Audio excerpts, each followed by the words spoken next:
I'm going to sell you to the highest bidder, girl, whether you like it or not." Those words still burned in Evelyn's ears as the train rattled toward an unknown future. She'd just agreed to marry a complete stranger, a rancher who promised nothing but practical survival. No love, no warmth, just existence. But anything was better than the monster waiting back in San Antonio. Or so she thought. Because the man waiting at Red Hollow Station had eyes colder than a winter grave, and she'd just signed away her freedom to him with nothing but a newspaper clipping and 3 crumpled dollar bills. If you want to see how this desperate gamble plays out, stay with me until the end, and drop a comment telling me what city you're watching from so I can see how far this story travels. Hit that like button, and let's dive in. The bruise on Evelyn's cheekbone had finally faded to a sickly yellow-green, barely visible under the powder she'd stolen from her stepmother's vanity the morning she ran. She touched it gently as the train swayed, feeling the tender spot beneath her fingertips. It didn't hurt anymore. Not physically, anyway. Outside the grimy window, Texas stretched endlessly, flat, brown, and hostile. The landscape looked about as welcoming as her stepfather's face when he was 3 whiskeys deep. Evelyn Mercer was 24 years old, and this was the 3rd time she'd tried to escape. The first time, she'd made it as far as Austin before Marcus Bellamy's men dragged her back. The second time, she'd hidden in a church basement for 2 days before the priest, paid handsomely, no doubt, turned her in. This time felt different, though she couldn't say why. Maybe because there was nothing left to lose. Maybe because the advertisement folded in her coat pocket promised something Marcus's money couldn't reach. She pulled it out now, the newsprint soft from constant handling. Seeking wife. Rancher, Red Hollow, Texas. Must be practical, hardworking. No children. Arrangement is for partnership only. Do not respond if expecting romance or affection. Reply to C. Boone, general delivery. Most women would have found it horrifying. Evelyn had found it perfect. She'd written back that same night, lying about almost everything. Said she was 26. Said she had experience with livestock, which was true only if you counted the neighbor's ornery cat. Said she understood the terms and expected nothing beyond room and board in exchange for honest work. She didn't mention Marcus Bellamy.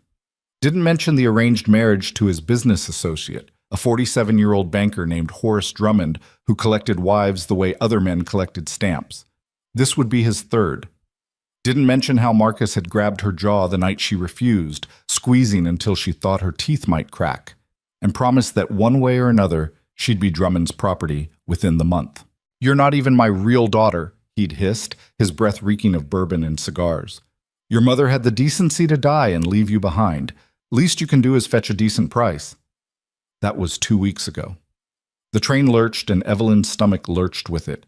She pressed her forehead against the cool glass, watching tumbleweeds race across the barren ground, like they were trying to escape something too. Red Hollow was the last stop on the line. The conductor had laughed when she bought the ticket.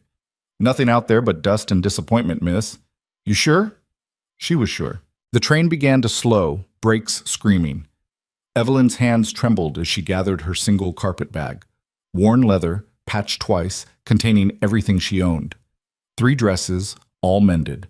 1 pair of boots. A photograph of her mother she'd managed to hide from Marcus. And buried at the bottom, wrapped in a handkerchief, the $3 that represented her entire fortune. The platform at Red Hollow wasn't really a platform. More like a stretch of packed dirt with a tilted sign that read Red Hollow in peeling paint. 4 people got off the train, a traveling salesman with a sample case, an older woman clutching a hat box, a young boy being collected by his father, and Evelyn. She stepped down, and Texas heat hit her like a physical blow. Nothing like San Antonio's humid warmth. This was dry, relentless, the kind of heat that sucked moisture from your skin and left you feeling like old leather. There were maybe a dozen people waiting. Evelyn scanned their faces, looking for what? She didn't even know what C. Boone looked like. Could be any of them. The gray-haired man with the crooked teeth. The younger fellow with his hat pulled low. The Miss Mercer. The voice came from her left. Not a question, a statement. Evelyn turned. He was tall, well over 6 feet, with shoulders that suggested years of hard labor. His face was weathered, lines carved deep around his eyes and mouth, though he couldn't have been more than 35. Dark hair needed cutting, jaw needed shaving, eyes the color of storm clouds and just as warm. Those eyes traveled over her slowly, taking inventory like she was a horse he might buy. Evelyn lifted her chin, refusing to fidget under the inspection. "Mr. Boone?" "Caleb." He didn't offer his hand. "That all you brought?" He nodded at her pathetic carpet bag. "Yes." "You smaller than I expected." It wasn't quite an accusation, but close. Evelyn bristled. "Your advertisement didn't specify a height requirement." Something flickered across his face. Might have been amusement, might have been irritation, gone too quick to tell. "Wagons this way." He didn't help with her bag, just turned and started walking. Evelyn grabbed the handle and followed, practically jogging to keep up with his long strides. The wagon was exactly what she'd expected. Functional, beaten by weather, the wood dried and splintering. A single horse stood in the traces, brown and unremarkable, swishing flies with its tail. Caleb took her bag and tossed it in the back with about as much ceremony as if it were a sack of feed. Then he climbed up, still without offering assistance. Evelyn hoisted herself up, grateful she'd worn her practical dress instead of anything with excessive skirts. She settled on the hard bench seat, leaving a careful distance between them. Caleb clicked his tongue, and the horse started forward. They rode in silence. Red Hollow disappeared behind them within minutes, and then there was nothing. Just endless plains, scrub brush, the occasional skeletal tree reaching toward a merciless sky. The sun hammered down. Sweat pooled under Evelyn's collar. After 15 minutes, she tried conversation. "How far is your ranch?" "Hour." "Have you lived there long?" 10 years. "What kind of cattle do you buy?" "Not much for talking, Miss Mercer." Evelyn's jaw tightened. "It's just Evelyn." He said nothing. Another 10 minutes crawled by. The wagon wheels creaked. The horse plodded. Evelyn's dress stuck to her back. Finally, she couldn't stand it anymore. "Why did you place that advertisement?" Caleb's hands tightened slightly on the reins. For a moment, she thought he wouldn't answer. "Needed help. Ranch is too much for one person." "You could have hired hands." "Can't afford them." The bluntness shouldn't have stung. This was a practical arrangement after all, but somehow it did. "So you advertised for a wife instead?" "I advertised for a partner, not the same thing." "Seems like the same thing since we're getting married." "Marriage is just paper, makes it legal, keeps people from talking. Don't mean anything beyond that." Evelyn absorbed this. She should have been relieved. She'd escaped romance once, didn't need it forced on her again. But there was something almost insulting about his complete indifference. "What happened to your last partner?" she asked. Caleb's expression went carefully blank. "Didn't work out." "Why not?" "She left." 2 words, delivered flat. But Evelyn heard volumes in the silence after.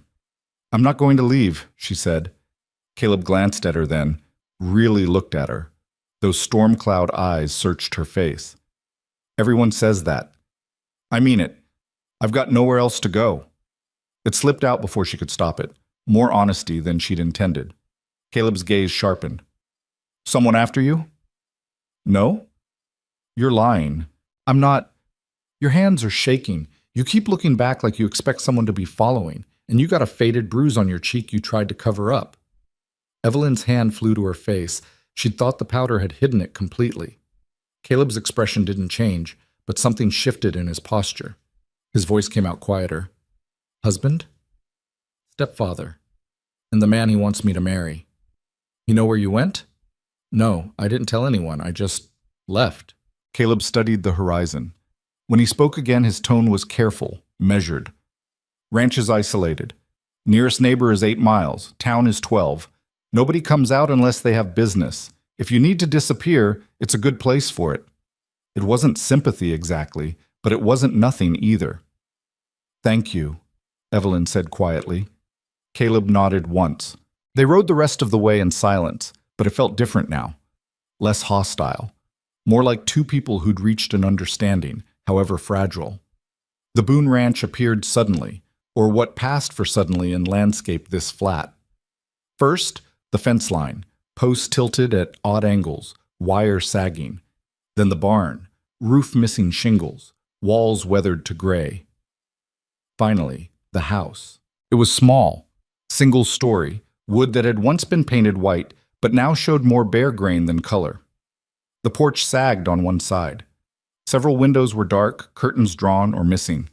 The whole place had the look of something slowly giving up. Caleb pulled the wagon to a stop in front. "Home," he said, with no particular emotion. Evelyn climbed down, her legs stiff from the ride. Up close, the house looked even worse, but she'd lived in worse. Marcus's house had been grand, but cold as a tomb and twice as suffocating. "I'll show you inside," Caleb said, already moving toward the door. The interior was sparse. Front room with a fireplace, ash cold. Kitchen with a cast iron stove, a table, 2 chairs. A narrow hallway led to what Evelyn assumed were bedrooms. Everything was meticulously clean but worn threadbare. No decorations, no warmth, just function. Caleb stopped in front of a closed door. "This'll be your room. Mine's at the other end. Washroom's outside, back of the house. Pump's in the kitchen." He opened the door. The room was small but adequate. Iron bed frame, thin mattress, single blanket, a dresser missing one knob, a window that looked out over the endless plains. "It's fine," Evelyn said, and meant it. Caleb set her bag inside. "We'll go into town tomorrow. Get married at the courthouse. Judge Hendricks does it quick." "Tomorrow?" "No point waiting. Sooner it's legal. Sooner you can start working without people talking." Romance truly was dead. "All right," Evelyn agreed. Caleb moved toward the door, then paused. "I got rules." "I assumed you would." "I run the ranch my way. You don't question my decisions about stock, land, or money." Evelyn bristled. "I'm not a child." "Didn't say you were. But this place nearly broke me getting it stable. I'm not changing what works. And if I see something that could work better, then you mention it quiet-like, and I'll consider. But final call is mine." Those are the terms. You don't like them. I'll take you back to town tomorrow morning instead of the courthouse." They stared at each other. Evelyn thought about Marcus, about Horace Drummond's damp hands and wet smile, about being property instead of person. "Fine," she said. "Your ranch, your rules." Caleb's shoulders relaxed slightly. "I'll expect you to handle the house. Cooking, cleaning, mending, garden if you're capable. I'll handle everything outside." "I can do that." "And this arrangement, it's practical only. I'm not looking for companionship." The way he said it, like even the word tasted bitter, made something twist in Evelyn's chest. "Neither am I," she lied. Caleb nodded. "I'll leave you to settle in. There's beans and bacon in the kitchen if you're hungry. I've got work to finish before dark." He left, boots heavy on the wooden floor, screen door banging shut behind him. Evelyn stood alone in her new room, her new life, and tried to figure out if she'd made a terrible mistake. She moved to the window, watched Caleb stride toward the barn, all sharp angles and rigid control. A man who'd clearly been hurt and decided never to risk it again. A man who'd reduced marriage to a business transaction, which was fine, perfect even. That's exactly what she needed. So why did it feel so desperately lonely? The next morning arrived cold and gray, threatening rain that wouldn't come. Evelyn woke to silence. No sounds from elsewhere in the house. She dressed quickly in her least worn dress, pale blue cotton, mended carefully at the hem, and braided her dark hair. The mirror above the dresser was so old the silver had worn away in spots, giving her reflection a ghostly, incomplete quality.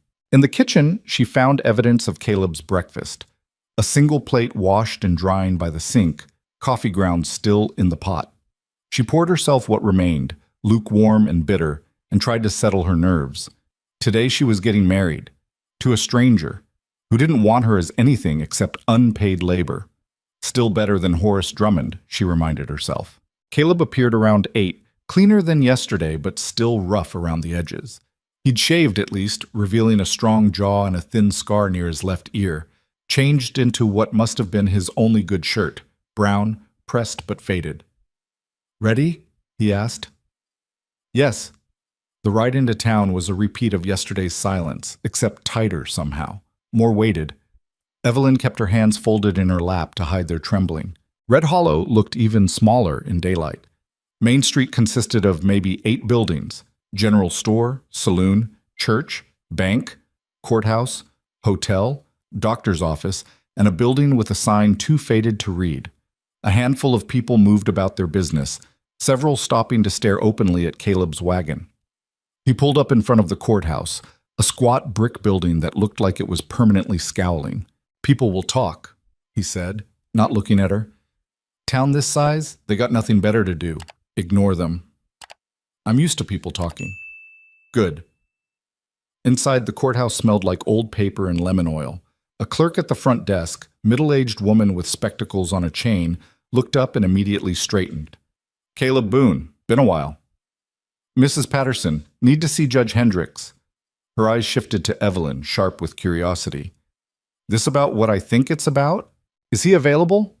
Mrs. Patterson pursed her lips, clearly annoyed at being denied gossip, but stood and disappeared through a side door.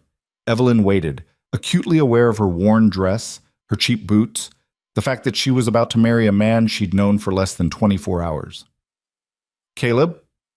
The voice belonged to a man emerging from the same side door, late 60s, gray beard neatly trimmed, wearing a vest despite the heat.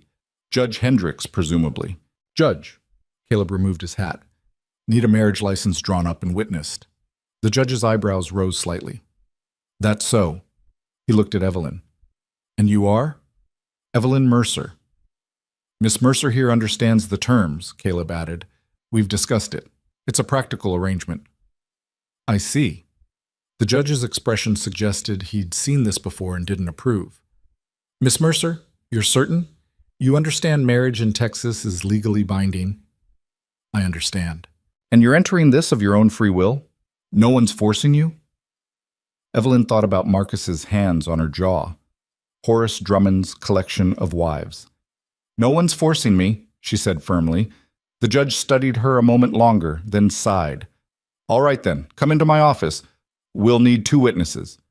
"Mrs. Patterson," he called. "Find me Samuel and bring him in." 20 minutes later, Evelyn Mercer became Evelyn Boone. The ceremony was brutally efficient. No vows beyond "I do," no rings, no kiss, just signatures on paper, hers still shaky, Caleb's bold and angular, and the judge's official stamp. "Congratulations," Judge Hendricks said, sounding like he was offering condolences instead. Caleb paid the fee, $2, and turned to leave. "Wait," Evelyn said. He stopped. She'd just married this man. Shouldn't there be something? Some acknowledgement that their lives had just permanently tangled together? But Caleb's expression remained closed, distant. "We should get back," he said. "Fence in the north pasture needs repair before it falls completely." "Right." "Of course." They returned to the wagon, to silence, to the ranch. Evelyn kept her left hand in her lap, studying the bare finger where a ring should have been. Mrs. Boone. She'd changed her name, her legal status, her entire future, and somehow felt exactly the same as she had this morning, except lonelier. That first week passed in a blur of work. Evelyn had claimed she could handle domestic duties, and she'd meant it, but the scope of neglect was staggering. The house had been cleaned regularly but superficially. Beneath the surface, everything was falling apart. Cupboards held mismatched dishes, half of them chipped. The pantry organization made no sense. Beans mixed with tools, preserves next to ammunition. The stove worked but smoked badly, needing a thorough cleaning. Every window was filmed with dust. The floors were scarred and splintering. Evelyn worked methodically. Up before dawn. Coffee first, learning to make it strong the way Caleb preferred. Then breakfast. Eggs when the chickens cooperated. Bacon or salt pork. Biscuits from a recipe she'd memorized years ago. Caleb ate in silence, nodded once in what might have been appreciation or acknowledgement, then disappeared into the endless work of keeping the ranch alive. After breakfast, Evelyn cleaned, reorganized, mended curtains, patched holes in the porch screen, attacked the stove with determination until it stopped smoking, created order from chaos, room by room. She rarely saw Caleb during daylight. He was always somewhere else, mending fence, checking cattle, repairing the barn roof, dealing with some crisis she only learned about through its aftermath. Mud on the floor, torn clothing left by the washroom, tools appearing in odd places. Dinner was the only time they occupied the same space for more than 5 minutes.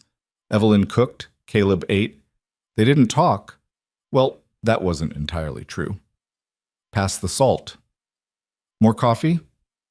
Rain's coming tomorrow. Conversations, if you could call them that, never exceeded 10 words. By the end of the week, Evelyn felt like a ghost haunting someone else's life. She existed, she worked, but she barely felt real. Friday evening, she made stew, beef from the ranch, vegetables from the struggling garden she'd discovered behind the house, thickened with flour and seasoned carefully. It was good. She knew it was good. Caleb ate 3 bowls without comment. When he finally pushed back from the table, Evelyn spoke before she could lose her nerve. "Did you like it?" He paused, halfway to standing. "Like what?" "The stew. Was it all right?" "It was fine." "Just fine?" Caleb's brow furrowed like he couldn't figure out why this mattered. "It was good. Better than I cook." "That's not saying much, is it?" Something flickered in his expression, almost amusement. "No, I suppose it's not." He carried his bowl to the sink, rinsed it, he always cleaned his own dishes, she'd noticed, and moved toward the door. "Caleb?" He stopped but didn't turn around. "Do you always eat like that?" "Like what?" "Like you're alone." Now he turned, studied her with those storm cloud eyes. "I am alone, usually. But I'm here now." "You're here to work, not to—" He gestured vaguely. "Make conversation." "Would it kill you to try?" "Might." "That's not funny." "Wasn't joking." They stared at each other. Evelyn felt frustration building in her chest, hot and sharp. "I've been here a week," she said carefully. "I've cleaned your house, cooked your meals, mended your clothes. The least you could do is acknowledge I exist." Caleb's jaw tightened. "I never asked for companionship." "I'm not asking for companionship. I'm asking for basic human decency." "You want decency?" "Fine. The stew was excellent. Best I've had in years. House looks better than it has since—" He stopped abruptly. "Since she left?" Evelyn finished quietly. Caleb's expression went hard. Don't what?" "Mention that someone else existed before me? That you're comparing me to her, whether you admit it or not?" "You don't know anything about it." "Only because you won't tell me. Because it's none of your business." "I'm your wife." "On paper, that's all." The words landed like a slap. Evelyn felt her eyes sting and hated herself for it. She'd known the terms, agreed to them. She had no right to feel hurt, but she did anyway. "You're right," she said, voice carefully level. "I apologize for overstepping." She turned back to the dishes, back rigid, fighting to keep her hands steady. Behind her, Caleb didn't move for a long moment. Then his boots sounded on the floor. The screen door opened, closed. He was gone. Evelyn exhaled shakily, bracing her hands on the edge of the sink. This was fine. This was what she'd signed up for. Practical arrangement, no expectations. So why did she feel like she'd just lost something she'd never actually had? That night, Evelyn couldn't sleep. She lay in the narrow bed, staring at the ceiling, listening to the house settle. Wind rattled the windows. Somewhere outside, a coyote called. Lonely, searching. She thought about San Antonio, about Marcus and his threats, about Horace Drummond's wet smile. Then she thought about this house, this silent, emotionally barren house that somehow still felt safer than anywhere she'd been in years. Caleb Boone was cold, distant, possibly incapable of normal human connection. But he hadn't hurt her, hadn't threatened her, hadn't touched her at all, actually, except for that one moment during the ceremony when the judge insisted they at least clasp hands. His palm had been rough, calloused from years of ranch work, but warm, solid, real. Evelyn rolled onto her side, tucking her hands under her cheek. Through the thin wall, she could hear nothing from Caleb's room. Either he was already asleep or he moved silently. She wondered if he ever felt lonely. Probably not. People like Caleb, people who'd been hurt badly enough, learned to prefer isolation, safer that way. No risk of being abandoned again if you never let anyone close in the first place. Evelyn understood that more than she'd ever admit. She just started to drift off when she heard it. A faint sound from somewhere in the house. Not Caleb, something else. Scratching. She sat up, heart suddenly pounding. Mice? The house was old enough. The sound came again, more insistent. From the kitchen. Evelyn grabbed her shawl and crept into the hallway. Moonlight filtered through the windows, casting everything in silver and shadow. The kitchen was empty, but the scratching continued. The back door. Someone, or something, was trying to get in. Evelyn's mouth went dry. She looked around for a weapon, grabbed a heavy iron skillet, and approached the door carefully. "Who's there?" she called out, voice shakier than she wanted. The scratching stopped. Then, "Ma'am?" A man's voice, young, uncertain. "Who are you?" Evelyn demanded. "Danny Cooper, ma'am. I work for Mr. Boone. I'm sorry to bother you so late, but one of the cattle got through the fence, and I can't find Mr. Boone, and I thought—" Evelyn yanked open the door. A kid stood there. Couldn't be more than 16, gangly and nervous, hat in his hands. He looked shocked to see her. You're Caleb's wife?" "I am. Where is he?" "Don't know, ma'am. Check the barn, the bunkhouse. The north pasture fence is down and there's at least 3 head loose. If they get much further, we'll lose them in the dark." Evelyn's mind raced. Caleb hadn't mentioned hiring anyone, but this boy clearly knew the property. "How long have you worked here?" "Just started last week, ma'am. Mr. Boone hired me to help with the fence work." So Caleb had hired help. Interesting that he hadn't mentioned it. "Show me where the fence is down," Evelyn said. Danny's eyes widened. "Ma'am, I should probably wait for— Mr. Boone is clearly elsewhere. Those cattle won't wait. Show me." "But that's not a request." Danny swallowed, nodded, and led her outside. The north pasture was a 20-minute walk in the dark. Evelyn followed Danny's lantern, her worn boots slipping on loose rocks. The temperature had dropped, and her shawl wasn't nearly warm enough. When they reached the fence, the damage was immediately obvious. A whole section had collapsed, posts tilted, wire tangled on the ground. And beyond it, in the darkness, she could hear cattle lowing nervously. "We need to get them back before they scatter completely," Danny said. "But I can't do it alone. And without Mr. Boone, then we'll do it together." "Ma'am, you can't—" "Watch me." For the next hour, Evelyn learned exactly how little she knew about cattle. They were stubborn, easily spooked, and seemingly determined to go anywhere except where she wanted them. But slowly, with Danny calling directions and Evelyn blocking escape routes, they managed to herd the 3 strays back toward the broken fence. By the time they finished, Evelyn was covered in mud, her dress torn, her hands scraped raw from handling fence wire. But the cattle were contained. "We should patch this temporarily," Danny said, examining the damage. "Won't hold long, but it'll last till morning." They worked together, restringing wire, bracing the weakest posts. It was sloppy work, but functional. When they finished, Danny looked at her with something like respect. "You're tougher than you look, Mrs. Boone." "Don't sound so surprised," he grinned. "Yes, ma'am." They walked back to the house in companionable silence. When they reached the porch, Danny tipped his hat. "I'll come back at first light to fix it properly. And I'll find Mr. Boone, let him know what happened." "Thank you, Danny." He left, lantern swinging.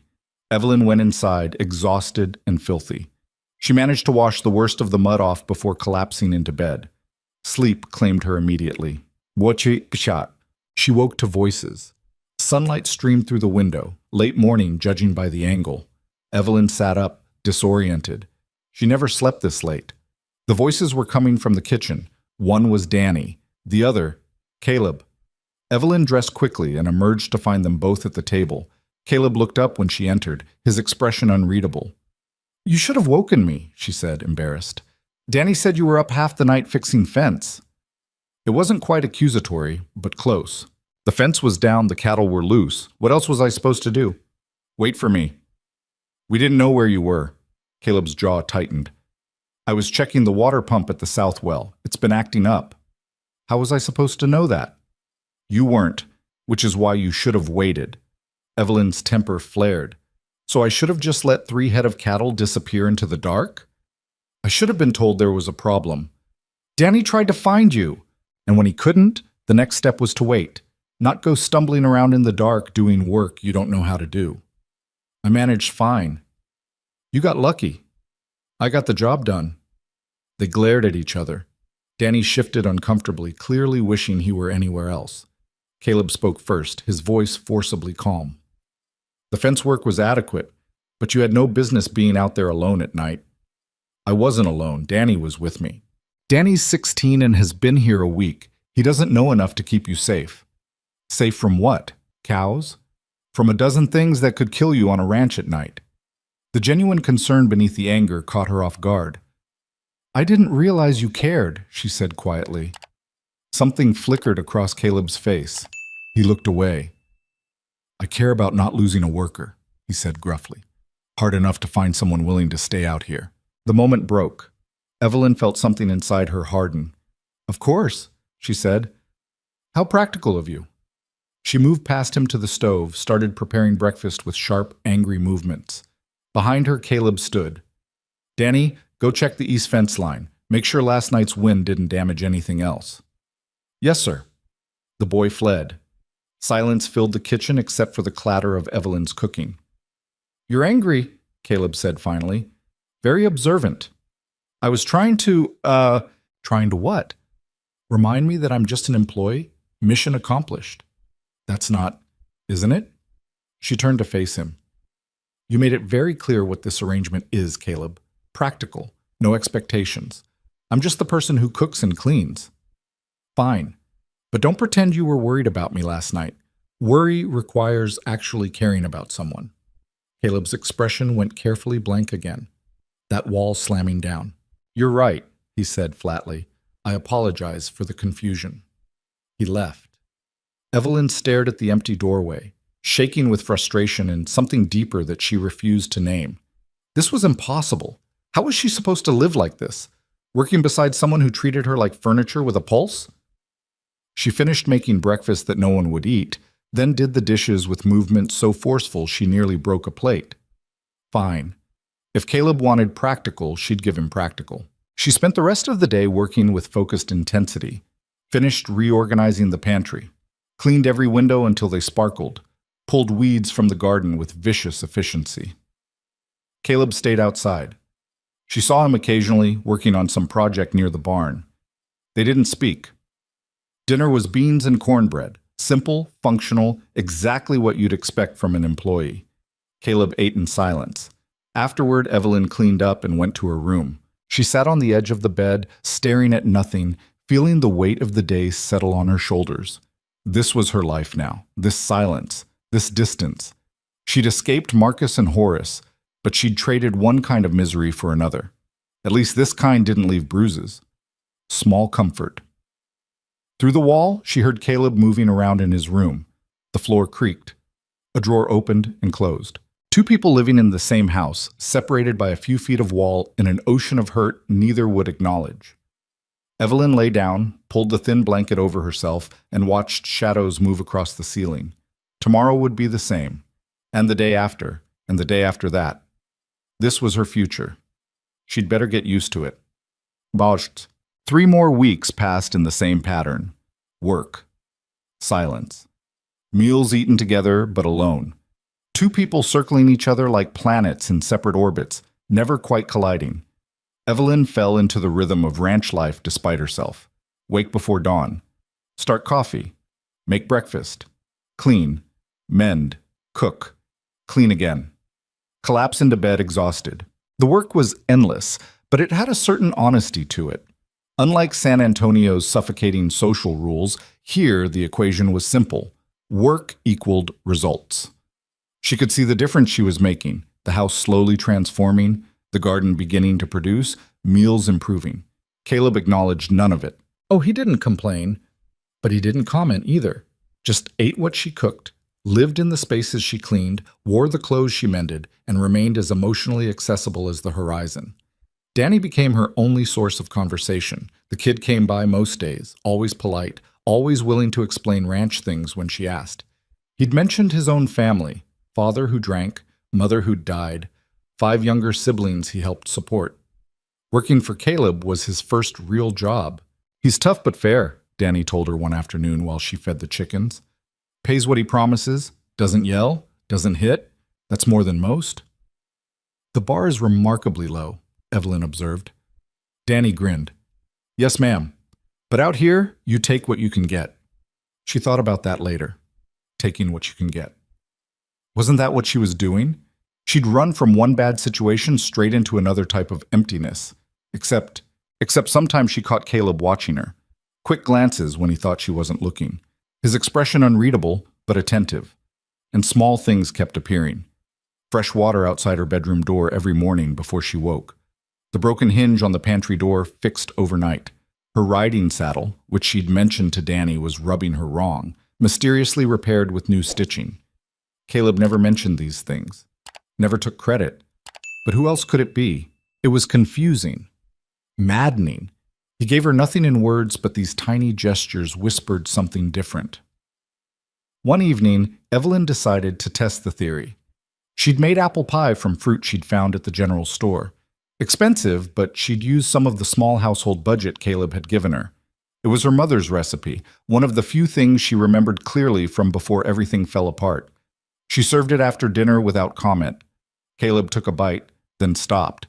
"This is—" He paused, seeming to struggle for words. "Terrible?" Evelyn offered. "No, it's good. Really good. Thank you." He took another bite, then another, finished the whole slice, which for Caleb was practically enthusiasm. "Your mother's recipe?" he asked. Evelyn froze. "How did you know?" "You got the same look on your face my mother used to get when she made her blackberry cobbler, like you were somewhere else." It was the most personal thing he'd ever said to her. "Yes," she admitted softly. "My mother taught me before she died." Caleb nodded slowly. She'd be proud. This is perfect. Then he stood, carried his plate to the sink, and left. Evelyn sat alone with the rest of the pie, something warm and painful expanding in her chest. He'd noticed, understood, offered exactly the right words, then immediately retreated. It was like trying to befriend a wild animal. 1 step forward, 3 steps back. Progress measured in moments so small you could barely see them. But they were there. That night, Evelyn made a decision. She couldn't keep living in this limbo.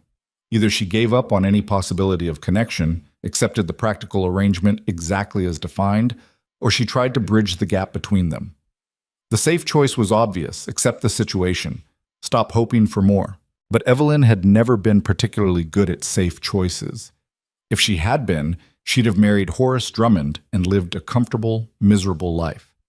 Instead, she was here, on a failing ranch in the middle of nowhere with a man who couldn't or wouldn't let anyone past his defenses. But he'd noticed the pie. Understood what it meant. That had to count for something. Tomorrow, she decided, she'd try again. And the day after that. And the day after that. However long it took. Because the alternative, this lonely, silent existence, was its own kind of dying. And Evelyn had come too far to just give up. Even if Caleb Boone was the most stubborn, emotionally constipated man in all of Texas. Maybe especially because of that. The breaking point came on a Tuesday, exactly 5 weeks after Evelyn had arrived. She'd spent the morning reorganizing the supply shed, a disaster of epic proportions where nails lived next to preserves and rope tangled with spare harness leather. It made no sense, wasted time every time Caleb needed something, and drove her absolutely crazy. So she fixed it. Tools on one wall, sorted by type, hardware in labeled containers. Leather goods hung properly. Supplies arranged by frequency of use. It took her 4 hours, but when she finished, the shed actually functioned like a shed instead of a junk heap. She was dusting off her hands, rather proud of herself, when Caleb appeared in the doorway. His face went from neutral to thunderous in about 2 seconds. "What did you do?" Evelyn blinked. "I organized it. Now you can actually find—" "I didn't ask you to do this. It needed doing. I had a system. Your system was chaos." "My chaos," Caleb said, voice tight. "I knew where everything was. You spent 20 minutes yesterday looking for fence pliers. And I found them. Because I told you where they were after I'd already reorganized the toolbox." Caleb stepped into the shed, looking around like she'd burned the place down instead of making it functional. "Change it back," he said. Evelyn stared at him. "You can't be serious? Change it back." "No." His eyes snapped to hers. "What did you say?" "I said no." Evelyn crossed her arms.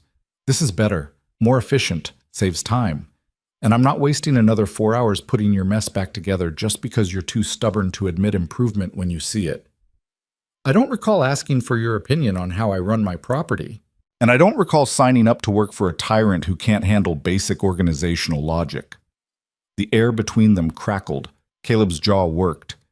You agreed to my terms, my ranch, my decisions. About stock and land, yes. This is a supply shed. Everything on this ranch is mine to decide about. That's insane. That's the agreement. Then maybe the agreement is stupid. The words hung there, too loud in the small space. Caleb's expression went dangerously calm. If you're not happy with the arrangement, there's a train to San Antonio every Thursday. It was a low blow and he knew it. Evelyn felt something crack inside her chest. 5 weeks. 5 weeks of trying, of reaching out in small ways, of hoping that maybe beneath all that ice there was something human.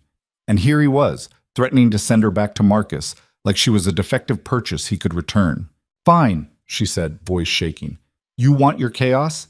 Keep it. I'll stay in the house where I apparently belong. She tried to push past him. He caught her arm. Evelyn. She yanked free. Don't touch me. I didn't mean... Yes, you did. You meant exactly what you said. I'm here on sufferance, and the second I step out of line, you'll ship me back to whatever hell I ran from. Well, congratulations, Caleb. You've made your point perfectly clear. She stormed out before he could see the tears starting. Made it all the way to the house, through the kitchen, into her room before they spilled over. She pressed her hands over her mouth, trying to muffle the sound, hating herself for crying, hating him for making her care enough to be hurt. Practical arrangement. That's all this was. She'd just been stupid enough to forget. An hour later, there was a knock on her door. Evelyn had pulled herself together by then, washed her face, rebuilt her composure brick by brick. She opened the door expecting Caleb. It was Danny, hat literally in his hands, looking miserable.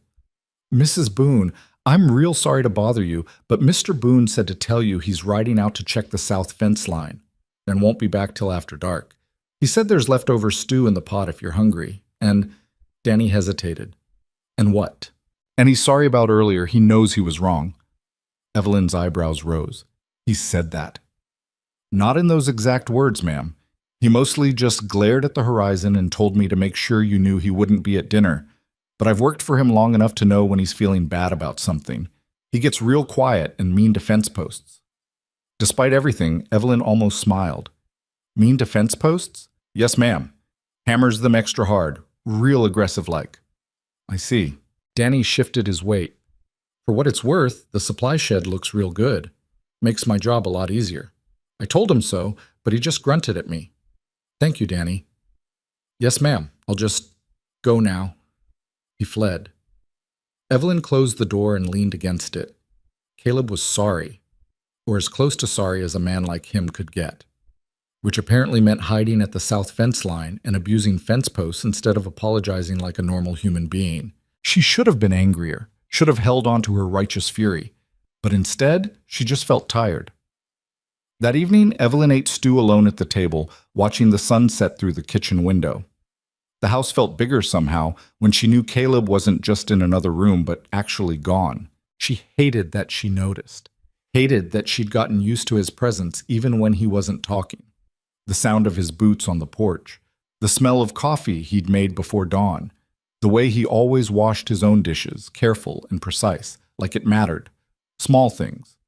Meaningless things. Except they weren't meaningless, and that was the problem. Evelyn cleaned up, banked the fire in the stove, and went to bed. She woke sometime deep in the night to the sound of the front door opening. Caleb, finally back. She heard him move through the house, heard water running in the kitchen, washing up, probably. Then his bedroom door closed. Silence. Evelyn stared at the ceiling, wide awake now. Tomorrow they'd go back to their careful dance. Polite distance. Minimal words. The supply shed would stay organized because Caleb was practical enough to recognize efficiency even if he'd never admit it. And neither of them would mention the fight. This was fine. This was sustainable. This was absolutely miserable. Evelyn rolled over, pulled the blanket up to her chin, and tried to convince herself that loneliness was a fair price for safety. She was still trying when she finally fell asleep an hour before dawn. The next week brought an unexpected change. Caleb started talking. Not much. Not about anything important, but small comments here and there that suggested he was making an actual effort. Coffee's good this morning. Danny said the chickens are laying better since you fixed their coop. Storm coming tomorrow. Might want to bring in extra firewood. Evelyn responded carefully, not wanting to spook this fragile progress. Thank you. He's right. I added fresh straw. I'll do that after breakfast. It wasn't exactly stimulating conversation, but it was something. The supply shed remained organized. Caleb never acknowledged it directly, but she noticed him using the new system without complaint. Small victory. More interesting were the gestures that continued despite, or maybe because of, their fight. Her window, which had been sticking, suddenly opened smoothly. The wobbly table leg got fixed. A pair of work gloves appeared on the porch rail, sized for her hands, quality leather. And one morning, Evelyn found a bundle of wildflowers in a jar outside her door. They were scraggly things, definitely picked by someone with no experience in flower arranging. Half were already wilting. But they were there, and there was only one person who could have left them. Evelyn brought them inside, put them on the kitchen table, and didn't say a word about it. That evening, Caleb glanced at the flowers exactly once. His ears went slightly red.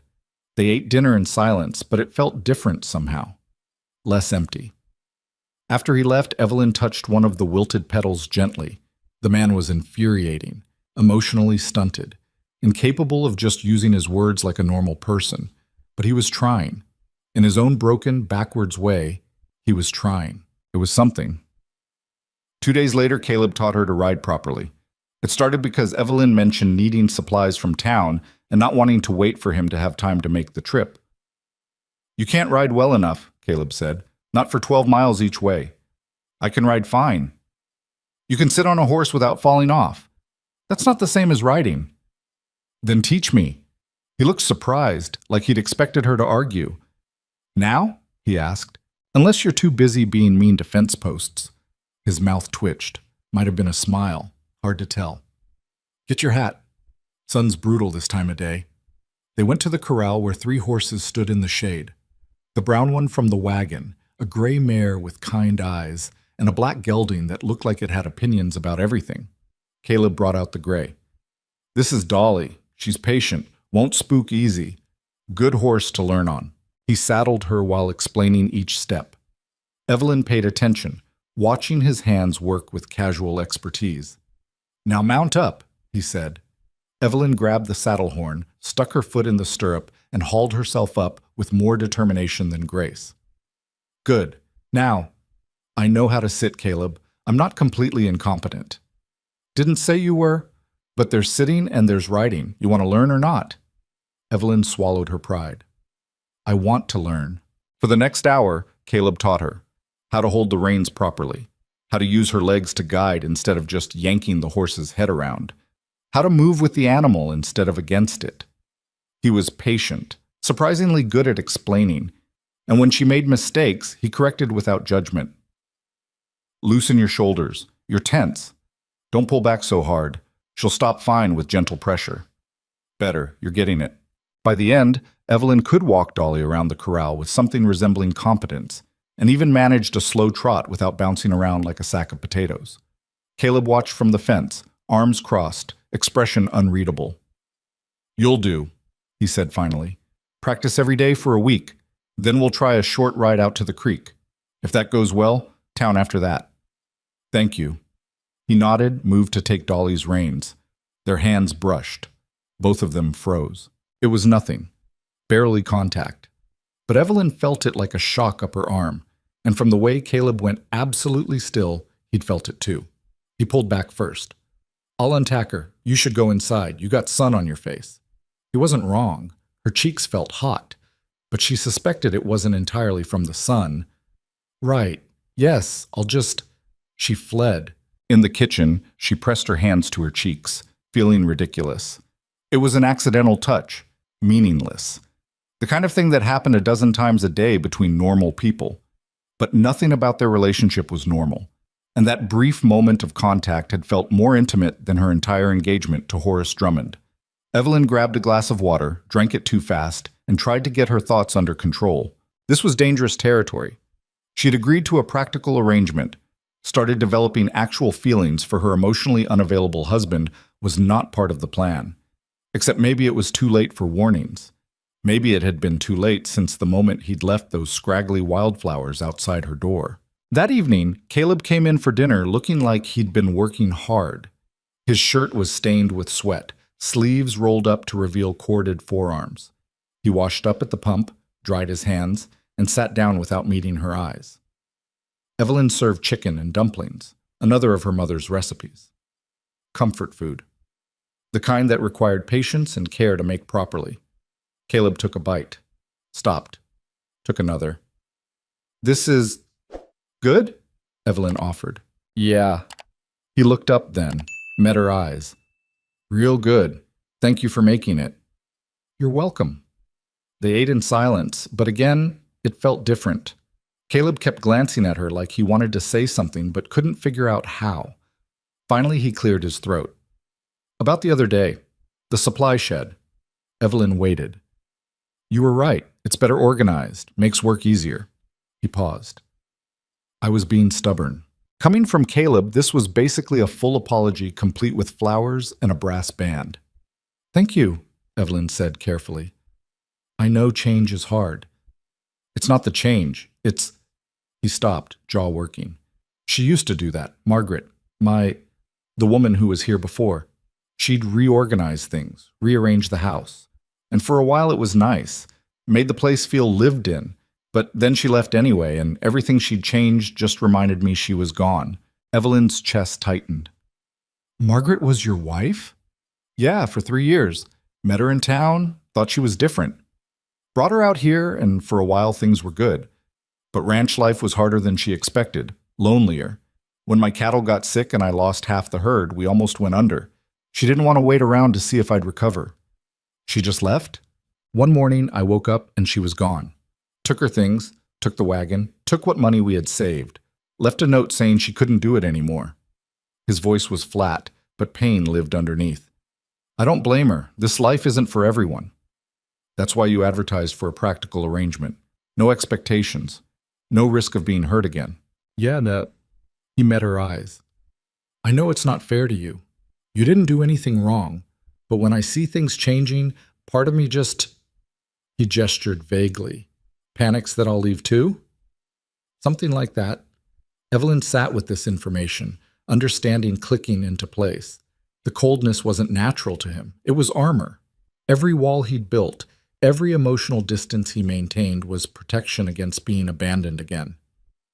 "I'm not Margaret," she said quietly. "I know that. Do you? Because you keep treating me like I'm about to disappear." Caleb's hands tightened around his fork. "I'm trying not to." "I know, and I appreciate it. But Caleb, I need you to understand something." She waited until he looked at her. "I ran from San Antonio with $3 and a newspaper clipping because going back meant marrying a man who would have owned me. I didn't come here because I had better options. I came here because this was my only option. And yes, it's been hard. And yes, you drive me absolutely crazy sometimes, but I'm not leaving. You say that now. I say that now, and I'll say it in 6 months and a year from now. I made a commitment. I keep my commitments. Even when the other person is difficult? Especially then." She managed a small smile. "I didn't marry you expecting easy, Caleb. I married you expecting honest work and a place where Marcus Bellamy's reach couldn't find me. Everything else is extra." He absorbed this silently. Then, "The flowers were stupid." Evelyn blinked at the sudden change of subject. "What?" "This morning, the flowers. They were half dead by the time I brought them in. I should have—" "They were perfect."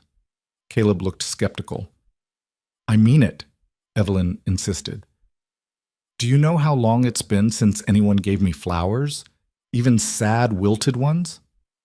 "Can't have been that long. You're—" He stopped himself. "I'm what?" His ears went red again. "Nothing. Eat your dinner before it gets cold." "Caleb Boone, finish that sentence." "No." "You can't just—" "I said no." But he was almost smiling, and Evelyn felt something warm bloom in her chest. They finished dinner with scattered conversation, real conversation, about Danny's progress, the gray mare's temperament, whether they needed to buy more chicken feed. Small things, normal things. When Caleb stood to leave, he paused at the door. "Same time tomorrow for writing practice?" "I'll be there." He nodded and left. Evelyn sat alone at the table, looking at the wilted wildflowers, and thought that maybe, just maybe, they were going to be all right. Over the next 2 weeks, something shifted between them. Caleb still wasn't chatty, probably never would be, but he started sharing small pieces of information about his day. Mentioned that the north pasture needed rotating, pointed out a hawk's nest he'd found, told her about the first time he tried to break a horse and ended up in the water trough. In return, Evelyn shared her own stories, carefully edited versions of her childhood, funny incidents from her brief time working in a dress shop, her mother's terrible singing voice that somehow made songs better instead of worse. They fell into an easier rhythm. Mornings started with coffee together before Caleb headed out. Evenings ended with dinner and conversation that sometimes lasted an hour or more. The riding lessons continued. Evelyn progressed from walking to trotting to a careful canter. Caleb was demanding but encouraging, and she found herself actually enjoying it. "You're a natural," he told her one afternoon as she brought Dolly to a smooth stop. "Liar. I almost fell off yesterday." "But you didn't. That's what matters." "You would have caught me if I had." "Maybe." "Caleb." "All right, yes. I would have caught you." Their eyes met and held. Something hung in the air between them, wordless, fragile, important. Caleb looked away first. "Let's head back. Storm's coming." He was right. Dark clouds were building on the horizon, moving fast. They rode back in comfortable silence, but Evelyn kept stealing glances at him. The strong line of his jaw, the way he sat his horse like he'd been born to it, the careful way he watched the landscape, always alert, always aware. He'd been hurt badly, learned to protect himself by keeping everyone at arm's length, but the walls were coming down. Slowly, painfully, but definitely down. That night, the storm hit. Evelyn was in the kitchen cleaning up from dinner when the first drop started. Within minutes, it was a downpour. Wind howled around the house, rattling windows. Lightning split the sky. Caleb appeared in the doorway, soaked to the skin. "North fence is down. Saw it on my way back from the barn. If I don't fix it tonight, we'll lose cattle." "I'll help." "No, too dangerous. Caleb, you can't do it alone in this." "I've done it before." "That doesn't mean you should have to do it now." They stared at each other. Lightning flashed, throwing harsh shadows across his face. "I can't ask you to—" "You're not asking. I'm volunteering. Now let's go before it gets worse." She grabbed her coat, inadequate for this weather, but better than nothing, and followed him into the storm. The rain hit like a physical assault, cold, driving, soaking her instantly. The wind tried to knock her sideways. Evelyn grabbed Caleb's arm for balance, and he steadied her automatically. "Stay close!" he shouted over the wind. They made their way to the north pasture, fighting for every step. By the time they reached the fence, Evelyn was shaking from cold and exertion. The damage was worse than she'd expected. An entire section had collapsed, posts pulled from the ground, wire tangled and torn. Beyond it, she could hear cattle lowing nervously, moving too close to the break. "We need to get them back first," Caleb yelled, "then patch the fence." For the next hour, they worked in brutal conditions, herding frightened cattle away from the break, wrestling with posts that kept sliding in mud, stringing wire with numb fingers that could barely grip. Twice, Evelyn slipped. Twice, Caleb caught her. The second time, his hand stayed on her arms a moment longer than necessary. "You all right?" he shouted. "Fine, keep going." They worked side by side, matching each other's movements. When Evelyn struggled with a post, Caleb was there. When Caleb needed wire cut, Evelyn already had the tools. It wasn't smooth or easy. They were fighting the storm, the mud, the dark, their own exhaustion. But they were fighting together. Finally, impossibly, the fence held. Not pretty, not permanent, but functional enough to last till morning. Caleb tested it one more time, then turned to Evelyn. She was covered in mud, hair plastered to her head, shaking from cold. But she'd stayed, fought beside him for hours without complaint. Something cracked in his chest. "Let's get back," he said roughly. The walk to the house felt longer than the walk out. Evelyn's legs were shaking. Her coat was so waterlogged it weighed 10 pounds.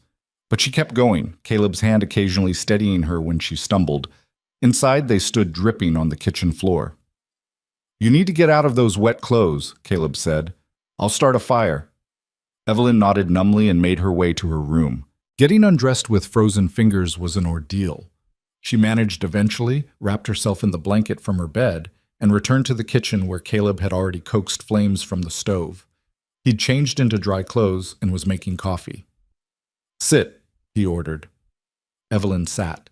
He handed her a cup of steaming coffee, so hot it almost burned her hands. She wrapped them around it gratefully. Caleb sat across from her, his own cup untouched. "You didn't have to do that," he said. "Yes, I did." "Evelyn, I'm not Margaret." The words came out sharper than she intended. "I don't know how many times I have to prove it, but I will keep proving it as long as necessary. I'm here, Caleb. I'm staying, even when it's hard, especially when it's hard." His throat worked. "Why?" "Because this is my home now. Because those are my cattle, too, technically. Because—" She stopped herself. "Because what?" "Because I'm falling for you, you stubborn, broken, infuriating man." But she couldn't say that. Not yet. Maybe not ever. "Because it's the right thing to do," she finished. Caleb studied her for a long moment. His eyes held something she couldn't quite read. Gratitude, maybe. Or fear.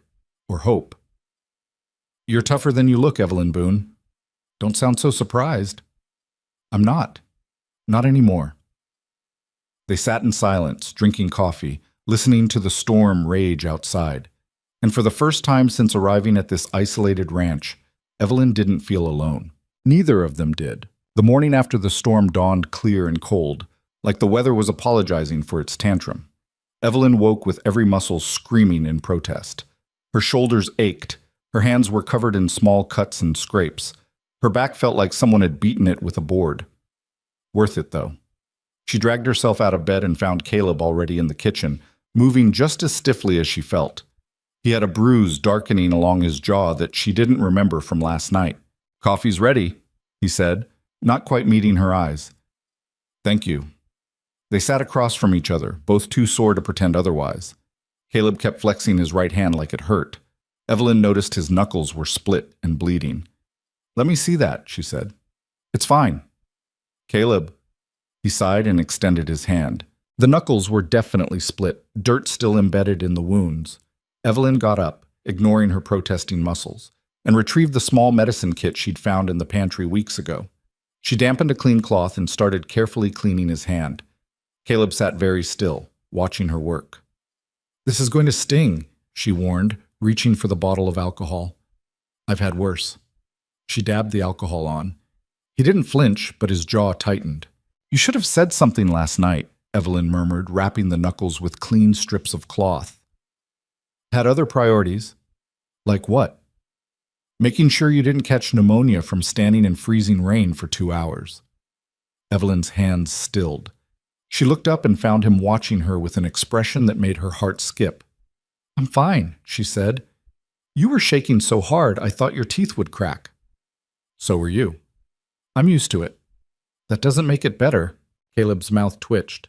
"You gonna lecture me about taking care of myself?" "Someone should." "And you're volunteering?" "Apparently." She finished wrapping his hand, her fingers lingering a moment longer than strictly necessary. Caleb's other hand came up, almost touching hers, then pulled back. "Thank you," he said quietly. "You're welcome." The moment stretched between them, fragile and charged. Then Caleb cleared his throat and stood. "I need to check on that fence. Make sure it held through the night." "I'll come with you." "Evelyn, you can barely move." "Neither can you." "I'm not the one who spent yesterday learning fence repair in a thunderstorm." "No, you're just the one who's been doing it for years with no help and probably has permanent damage to your back because of it." He stared at her. "How did you—" "I've seen how you stand up in the mornings, Caleb. The way you stretch before doing heavy work. You hide it well, but not well enough." Something flickered across his face, surprise maybe that she'd noticed, that she'd paid attention. "It's not that bad," he said. "Liar." "Fine, it's that bad. Still my problem to deal with." "Or," Evelyn said, "you could let someone help you for once in your life instead of being stubborn about everything." "I'm not stubborn." She just looked at him. Caleb's lips twitched again.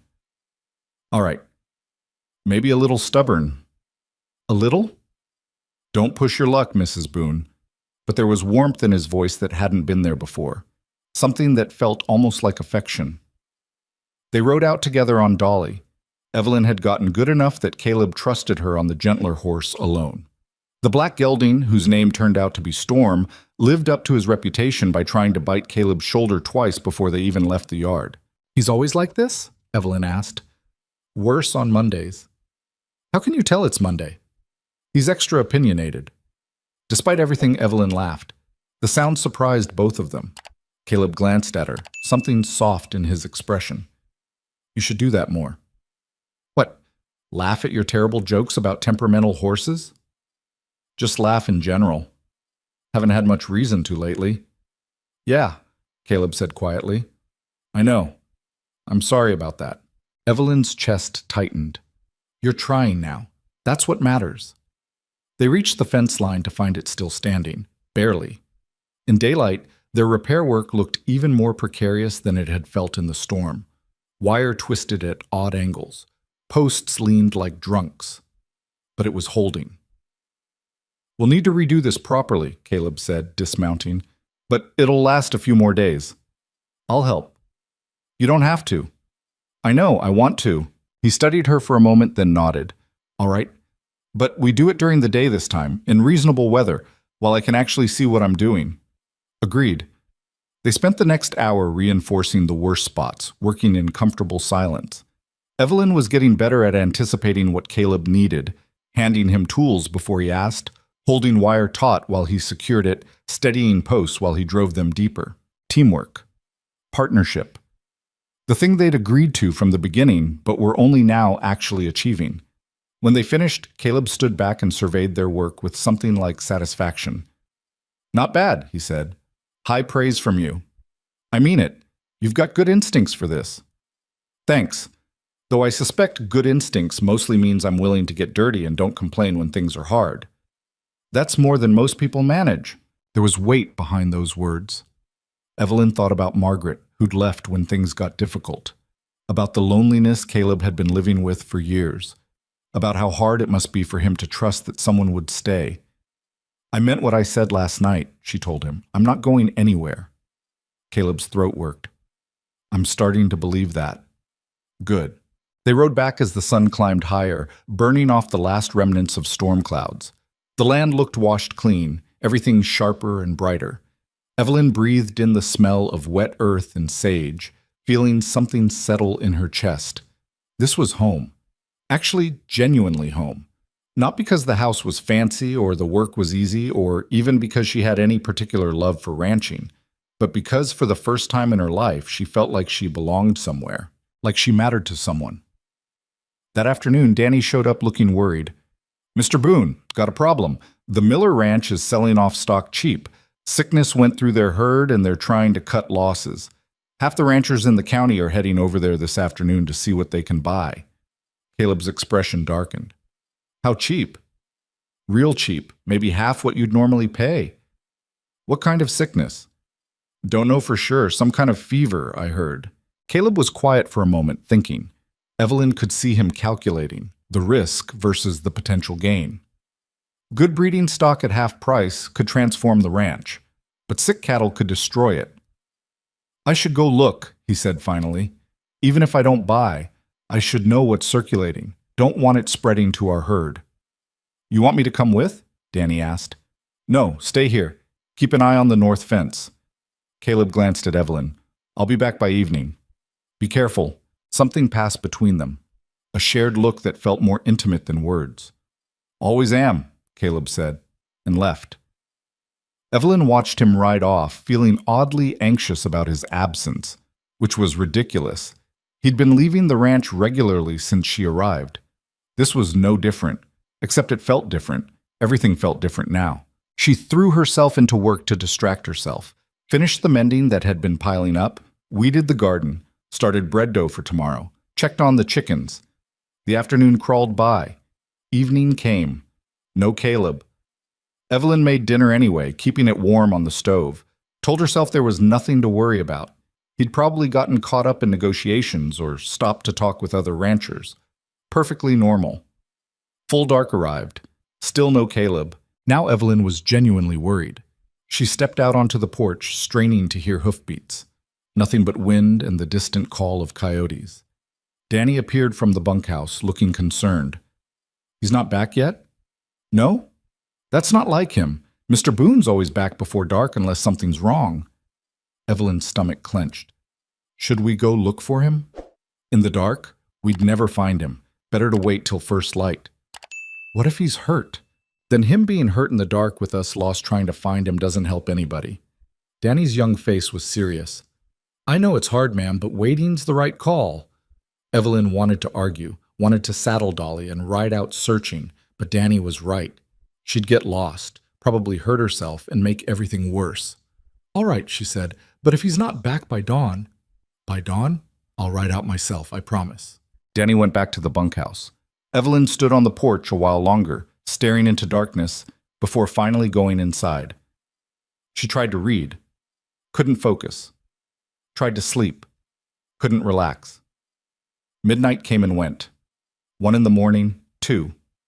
Evelyn was sitting at the kitchen table, pointlessly reorganizing the salt and pepper shakers for the 3rd time when she heard it. Hoofbeats. She ran to the door, yanked it open. Caleb rode into the yard on Storm, slumped in the saddle, moving wrong. Evelyn was down the porch steps before she thought about it, reaching Storm's side as Caleb tried to dismount and nearly fell. She caught him, or tried to. He was too heavy for her to hold up, but she managed to slow his fall so he landed sitting instead of sprawling. What happened? She demanded. I'm fine. You are absolutely not fine. You can barely sit upright. Just tired. Caleb, his horse threw me on his way back, spooked at something in the dark. I landed wrong.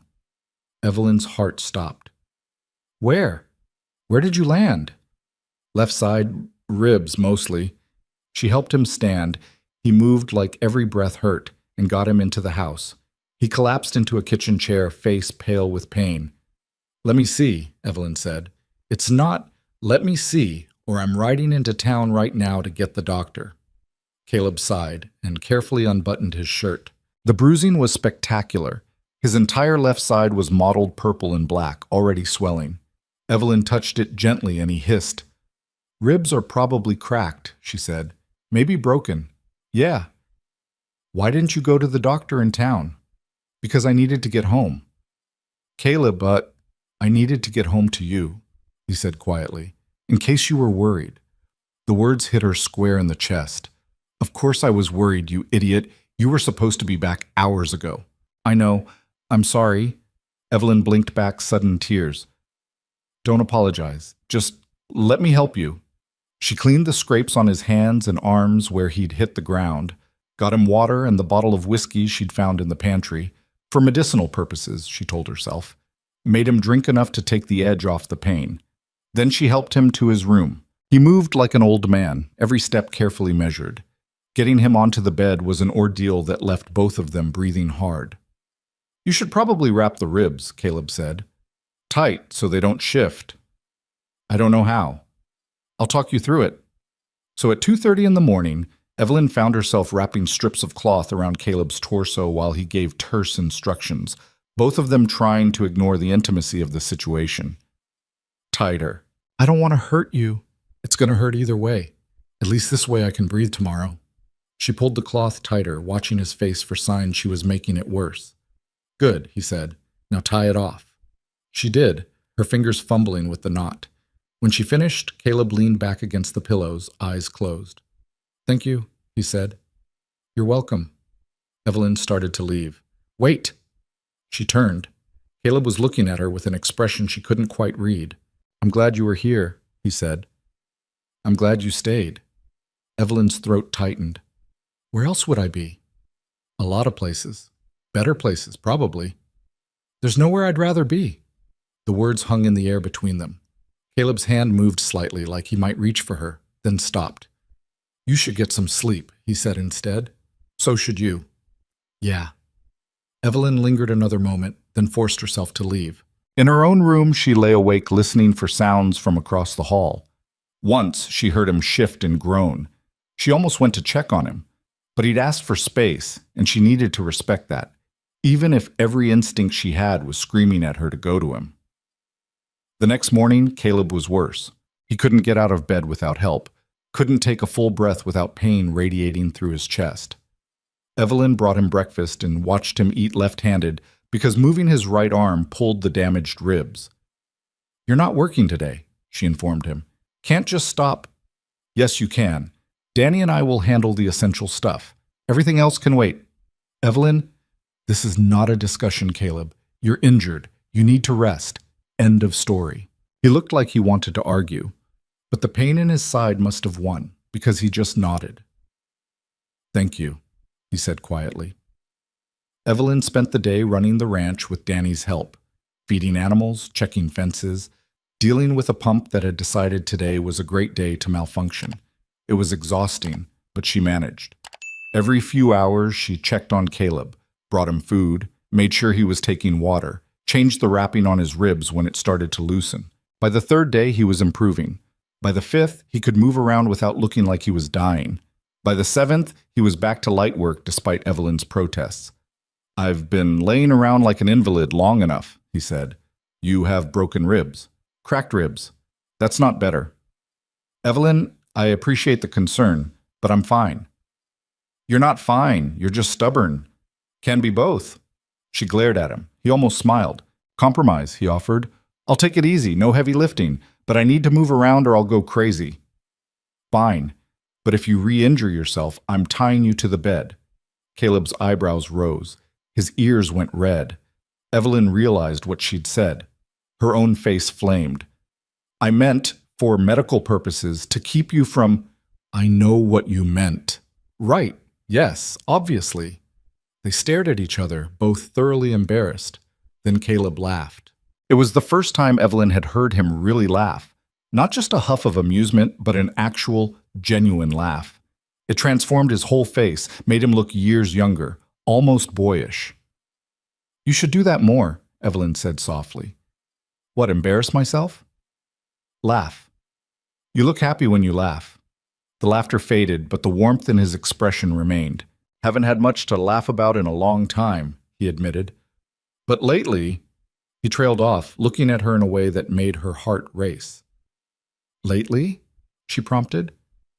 "Lately things feel different. Better." "Because of the organized supply shed?" "Because of you." The words landed between them like a confession. Evelyn's breath caught.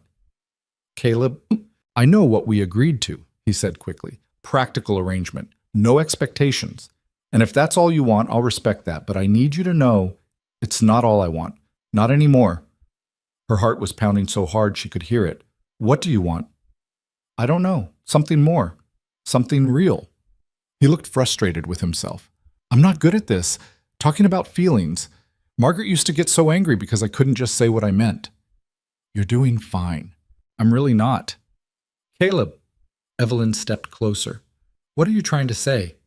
He met her eyes, his own storm cloud gray and fierce. "I'm trying to say that when I got thrown from that horse, the first thing I thought about was getting back to you. That when you spend all day working yourself half to death keeping this ranch running, I notice. That those ridiculous wilted flowers I left were because I saw them and thought you might like them. That somewhere between you reorganizing my supply shed and telling me I'm an idiot for working in a thunderstorm, I started—" He stopped, jaw working. "I started caring about you. More than I should. More than is safe." Evelyn felt tears prick her eyes. "You think I don't feel the same way?" she asked quietly. "You think I spent the night terrified you weren't coming home because I'm just worried about losing a business partner?" Hope flickered across his face. "Evelyn, I ran away from San Antonio because I couldn't stand the idea of being owned by someone who saw me as property, and I came here expecting exactly what you advertised. Practical arrangement, nothing more. But you—" She shook her head.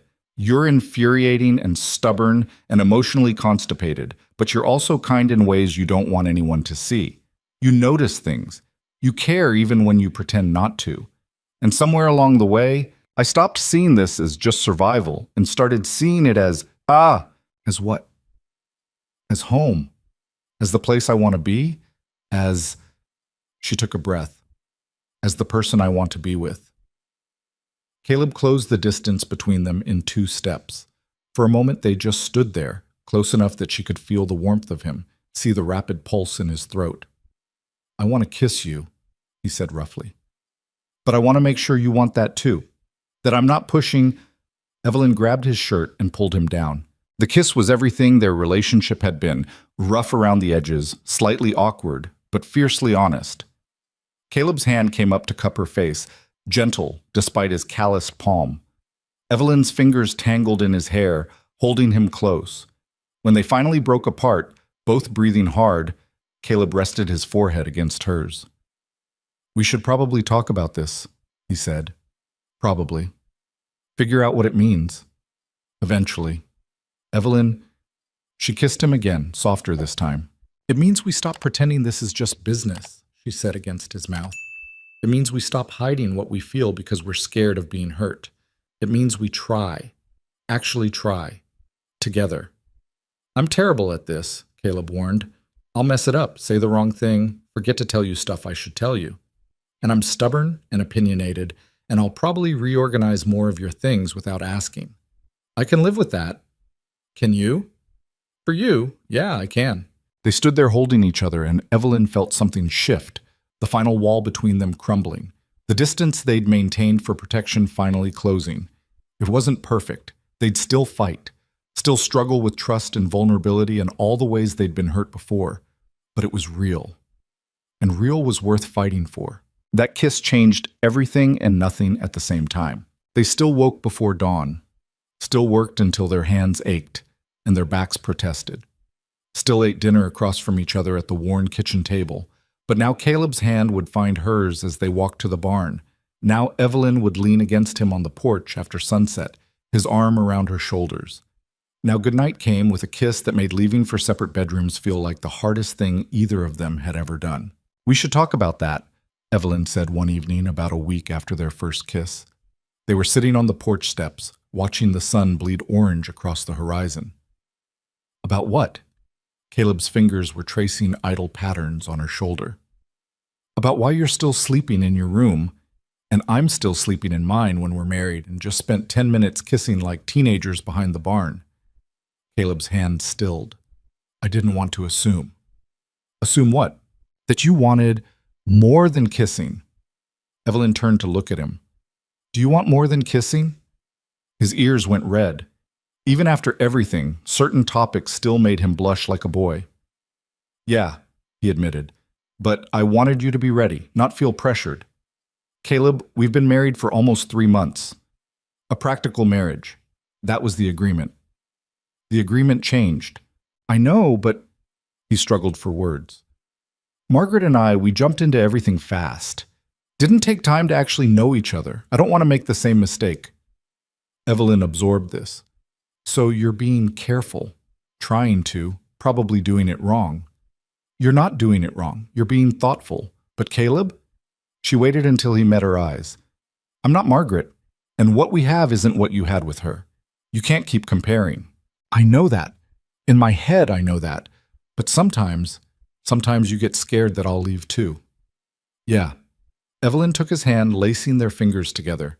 "I need you to hear me. Really hear me. I left San Antonio with $3 and desperation. I came here because I had nowhere else to go. But I'm staying because I want to. Because this ranch, this life, you're what I choose. Not because I'm trapped, but because I'm free here in ways I've never been free anywhere else." Caleb's throat worked. "You mean that?" "Every word." He kissed her then, deep and thorough, his hand tangling in her hair. When they broke apart, both breathing hard, his forehead rested against hers. "Stay with me tonight," he said. "Not in your room. In mine. Took you long enough to ask." "Evelyn?" "Yes." The answer is yes. That night, Evelyn discovered that Caleb's room was almost as sparse as hers. A larger bed, a dresser with all its knobs intact, a window that looked east toward the sunrise. But no personal touches, no photographs, no decorations. Like he'd been living in a way station instead of a home. "We should fix this," she said, looking around. "Fix what?" "This room. Make it feel less like a monk's cell." Caleb glanced around as if seeing it for the first time. "I guess it is pretty bare." "Pretty bare?" "Caleb, prisoners have more comfortable accommodations." "I didn't see the point before, just a place to sleep." "And now?" He pulled her close. "Now it's where we sleep. That changes things." They made love that night with the awkwardness of two people learning each other for the first time. Evelyn had limited experience, one fumbling encounter years ago that had been more uncomfortable than pleasant. Caleb was gentle, but clearly out of practice, and once he apologized for bumping her nose with his chin. "We're terrible at this," Evelyn said, half laughing. "Absolutely terrible," Caleb agreed. "Want to stop?" "Not even a little bit." They figured it out eventually, more through determination than grace. And if it wasn't perfect, if there were moments of confusion and whispered, "Is this okay?" and readjusting positions, it was still theirs, still real. Afterward, Evelyn lay with her head on Caleb's chest, listening to his heartbeat slow, feeling his fingers trace patterns on her shoulder. "That was," Caleb started, "awkward?" "I was going to say worth waiting for." Liar. "Okay, it was both, but mostly the second thing." Evelyn smiled against his skin. "We'll get better with practice." "Is that a promise?" "Definitely a promise."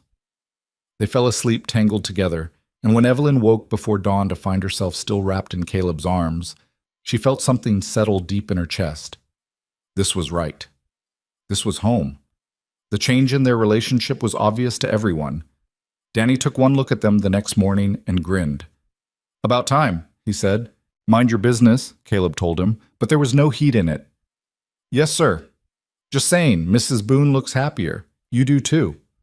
After Danny left, Evelyn turned to Caleb. "Do I look happier?" "Yeah, you do." "So do you." "Feels strange," Caleb admitted. "Being happy, like I'm waiting for something to go wrong." "That's a terrible way to live." "I know, working on it." And he was. Slowly, carefully, Caleb was learning to trust that this, them, was real and lasting. He still had bad days when he pulled back, when old fears made him distant. But now Evelyn knew how to reach him, a hand on his arm, a quiet "talk to me," the patience to wait while he wrestled his thoughts into words. "I keep thinking about what happens when you realize you made a mistake," he told her one night. "What mistake?" "Choosing this, choosing me. This ranch is hard work and isolation and nothing fancy. You could have had better." "Better how?" "A husband who saw me as property? A life where I had to pretend to be someone I'm not? A life with more comfort, more society, more," he gestured vaguely, "more emptiness? More fakery? Caleb, I grew up in that world. The parties and the pretty dresses and the rules about everything. And I was miserable. Here, I'm covered in dirt half the time and my hands are rough and I fall into bed exhausted every night. But I'm happy, genuinely, actually happy." "You sure about that?" "I'm sure about you." He kissed her like she was the only real thing in his world. Maybe she was. 3 weeks after they'd stopped pretending their marriage was just practical, Evelyn found something that changed everything. She'd been going through her mother's things, the few items she'd managed to smuggle out of San Antonio.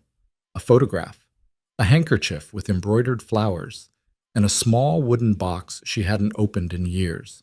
Inside was a carved bird, a sparrow, wings spread like it was mid-flight. Her mother had kept it on her dresser, said it reminded her that even small things could be strong enough to soar.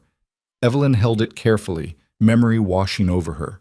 Her mother's voice, her gentle hands, the way she'd made even hard times feel manageable. "What's that?" She hadn't heard Caleb come in. He stood in the doorway of their bedroom, not just his, looking curious. "Something my mother had. A carved sparrow. I'd forgotten I packed it." Caleb moved closer, studying the small figure. "It's beautiful. She got it from my father before he died. Said it was the only thing of value he ever gave her, not because of the wood, but because of what it meant." Evelyn traced the carved wings. "I lost it when Marcus took over the house. Thought it was gone forever. But I found it in her jewelry box the night before I left and grabbed it." "Your stepfather sounds like a real piece of work." "That's putting it mildly." Evelyn set the sparrow down carefully. "He married my mother for her money, drank most of it away, then spent the rest of his life angry that she'd had the audacity to die and leave him with a stepdaughter he didn't want." Caleb's expression darkened. "He hit you." It wasn't a question. Sometimes, when he was drunk enough. When I talked back or didn't move fast enough or just existed in a way that annoyed him. She touched her cheek where the bruise had been. This was from the night I refused to marry Horace. Marcus said I was ungrateful, said he'd found me a good match and I was throwing it away out of stubbornness. Good match, Caleb said flatly. Horace Drummond, 47 years old, owns the largest bank in San Antonio, on his third wife. The first two died under mysterious circumstances that everyone whispers about, but nobody investigates because he's rich and connected. Evelyn's hands clenched. Marcus didn't care, just saw the money and the social elevation. I told him I'd rather die, and he said that could be arranged. Caleb pulled her close, his arms tight around her. You're safe here. He can't touch you. I know. If he comes looking, he won't. Marcus is lazy. He wanted me married off so he didn't have to deal with me anymore. Now that I'm gone, he's probably relieved. Still, if anyone shows up asking questions, then we deal with it together. Caleb pressed a kiss to her hair. Together. I like the sound of that. Later that week, Caleb disappeared for an entire afternoon with no explanation. Evelyn tried not to be annoyed. He was entitled to privacy, but curiosity ate at her. Where had he gone? Why the secrecy? She found out at dinner when he set a small wrapped package next to her plate. What's this? Open it. Inside was a carved wooden sparrow, wings spread in flight. Not identical to her mother's, the style was rougher, more raw, but clearly made with care. Evelyn's throat tightened. You made this? Tried to. I'm not much of a carver. Danny's grandfather does woodwork, and he gave me some pointers. Took me 6 tries to get one that didn't look like a deformed chicken. Caleb, you said you lost yours. I can't replace it, but I thought maybe... He trailed off, looking uncertain. If you don't like it, that's fine. I can... Evelyn kissed him, hard and fierce. The wooden bird pressed between their palms. I love it, she said when they broke apart. I love it, and I love you for making it. Caleb went very still. What did you just say? Evelyn's heart hammered. She hadn't meant to say it, not yet, not like this, but it was out now and she couldn't take it back. Didn't want to take it back. I said I love you. I know we're still figuring this out, and I know you're not ready to hear it, and I don't expect you to say it back, but I love you too. Now it was Evelyn's turn to freeze. What? I love you. Have for a while now. Maybe since you told me my organizational system was chaos. Maybe since you fought beside me in that storm. Maybe since the first moment you stood up to me instead of backing down. He cupped her face in his rough hands. I'm terrible at saying it, worse at showing it. But Evelyn, you're the best thing that's ever happened to me, and I'm grateful every single day that you answered that stupid advertisement. Evelyn felt tears spill over. You're not terrible at showing it. The flowers, the water outside my door, fixing things before I notice they're broken, this... She held up the carved sparrow. You show it all the time. You just don't use words. I should use words more. You should. But I'm learning to speak your language too. They made love that night with new urgency, new tenderness. Whispered, I love you, between kisses, learning the shape of the words in each other's mouths. Afterward, Evelyn set the wooden sparrow on the dresser next to her mother's, the 2 birds side by side. Perfect, she said. Caleb pulled her back to bed. Yeah, it really is.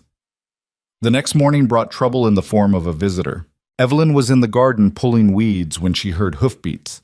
Not Caleb. He'd ridden out an hour ago to check the water pump.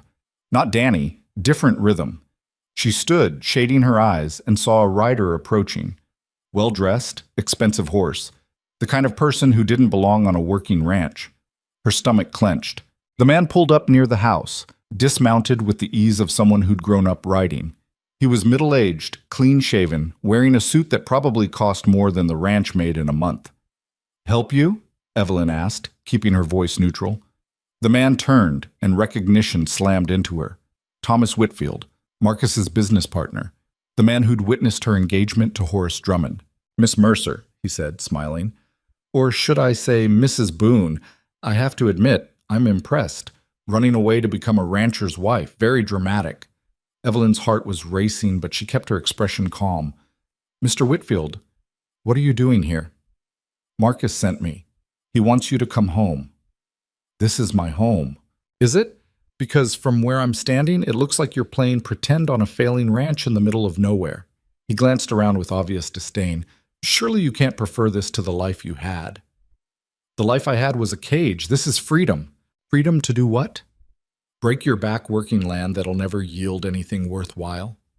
Marcus told me about your husband, Caleb Boone, a rancher who can barely keep his own property afloat, who drove away his first wife, who advertised for a replacement like he was buying livestock. You don't know anything about him. I know he's not your equal. You're educated, cultured, raised in society, and you're wasting yourself here. I'm not wasted. I'm happy. Whitfield's expression hardened. Marcus is offering you one chance to return with your reputation intact. Come back now. Marry Horace as planned, and this little adventure will be forgotten. Stay here, and he'll make sure everyone knows you ran away like a common thief. He's already spreading rumors that you stole money when you left. I took $3 that were my own earnings. That's not how he's telling it. He's painting you as ungrateful, disturbed, possibly dangerous. By the time he's done, no one will believe anything you say. Evelyn felt cold despite the morning heat. Why does he care? He wanted me gone. He wanted you married to Horace. The deal was worth a lot of money to him. When you disappeared, Horace withdrew the offer. Whitfield smiled, and it was sharp. Marcus needs that marriage to happen. So you're going to come back and fulfill your obligation. No, I don't think you understand. If you refuse, Marcus will make life very difficult for your husband. A few words in the right ears, and suddenly Mr. Boone can't get credit in town, can't sell his cattle, can't get loans to keep this place running. Is that what you want? Before Evelyn could respond, a voice cut through the tension. You threatening my wife? Caleb stood near the barn, must have come back without her noticing. His expression was dangerously calm. Whitfield turned. Mr. Boone, I presume I was just explaining to Miss Mercer.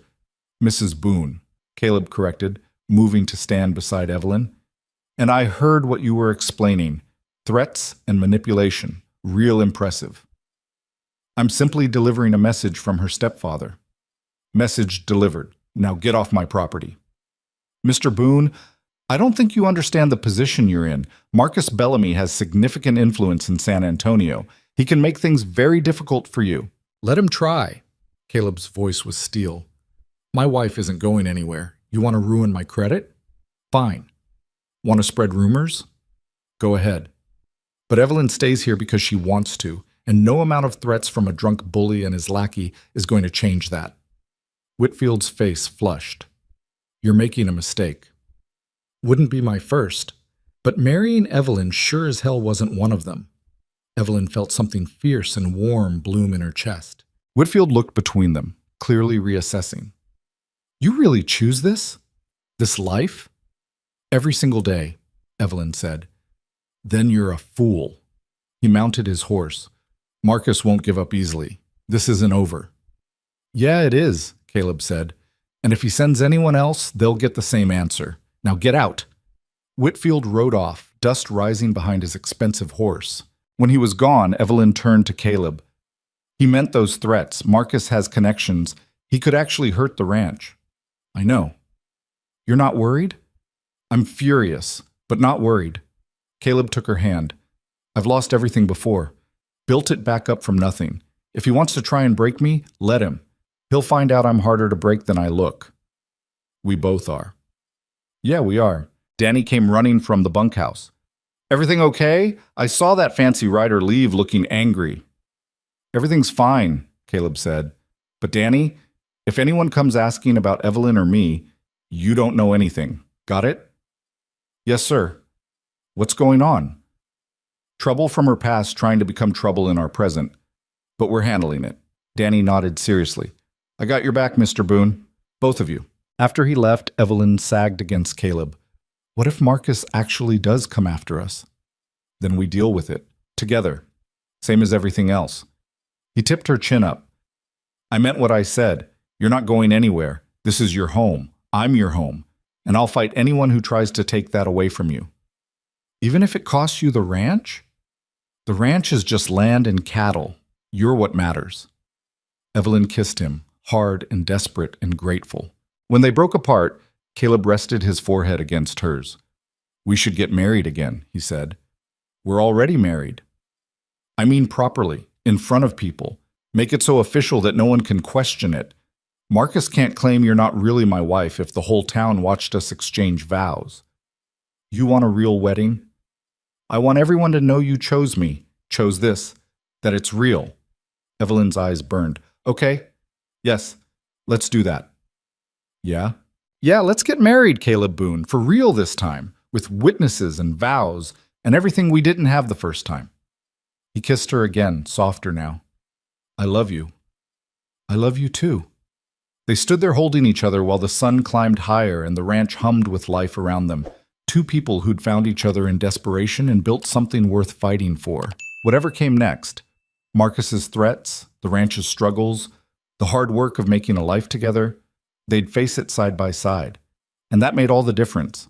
The wedding was set for 3 weeks out, which gave Marcus Bellamy exactly enough time to make his next move.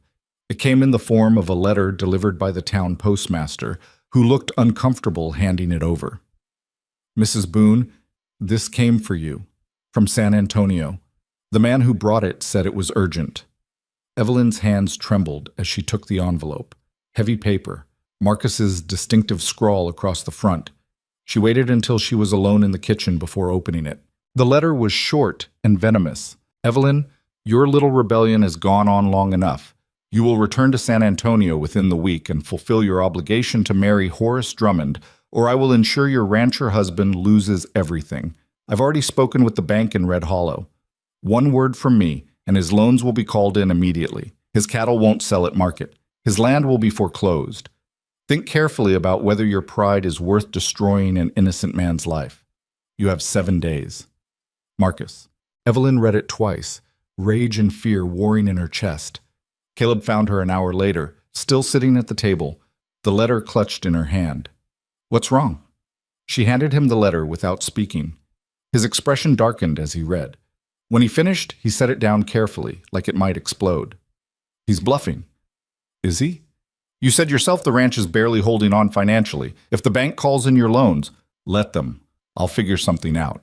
Caleb, you could lose everything. I've lost everything before. I survived. This is different. This is because of me. No. Caleb's voice was hard. This is because your stepfather is a controlling bastard who can't stand that you escaped. Don't you dare take responsibility for his actions. But if I just went back, stop. Caleb grabbed her shoulders, forcing her to meet his eyes. You're not going back. I don't care what he threatens. I don't care if I lose the ranch, the cattle, everything I've built. You are not going back to that life. You don't mean that. I absolutely mean it. Evelyn, this land is just dirt. Those cattle are just animals, but you, his voice cracked slightly, you're the only thing that actually matters. If choosing you means losing everything else, then that's the easiest choice I've ever made. Evelyn felt tears spill over. I can't let you sacrifice everything for me. You're not letting me do anything. I'm choosing this, choosing you. Same way you chose me when you could have had an easier life anywhere else. There's no easier life without you in it. Caleb pulled her close, holding her tight. Then we fight. Together. And whatever happens, we handle it together. But fighting Marcus Bellamy turned out to be more complicated than either of them anticipated. 3 days later, the banker from Red Hollow rode out to the ranch. His name was Edward Porter, a thin man with nervous hands and a weak chin. Mr. Boone, I'm afraid I have some difficult news. They were standing in the yard, Evelyn beside Caleb, Danny hovering nearby, pretending to work on a bridle. Let me guess, Caleb said. Marcus Bellamy got to you. Porter shifted uncomfortably. Mr. Bellamy has made some concerning allegations about your financial situation. He claims you're operating under false pretenses, that your marriage to Miss Mercer was— Mrs. Boone, Evelyn interrupted. My name is Mrs. Boone. Yes, well, he claims the marriage was a sham to defraud creditors, that you, Mr. Boone, married her to access her family money. Caleb laughed, short and bitter. What family money? She arrived here with $3 and a carpet bag. That's not what Mr. Bellamy says. He claims Mrs. Boone stole a significant sum when she left San Antonio. He's lying. Perhaps. But the bank has to investigate these allegations.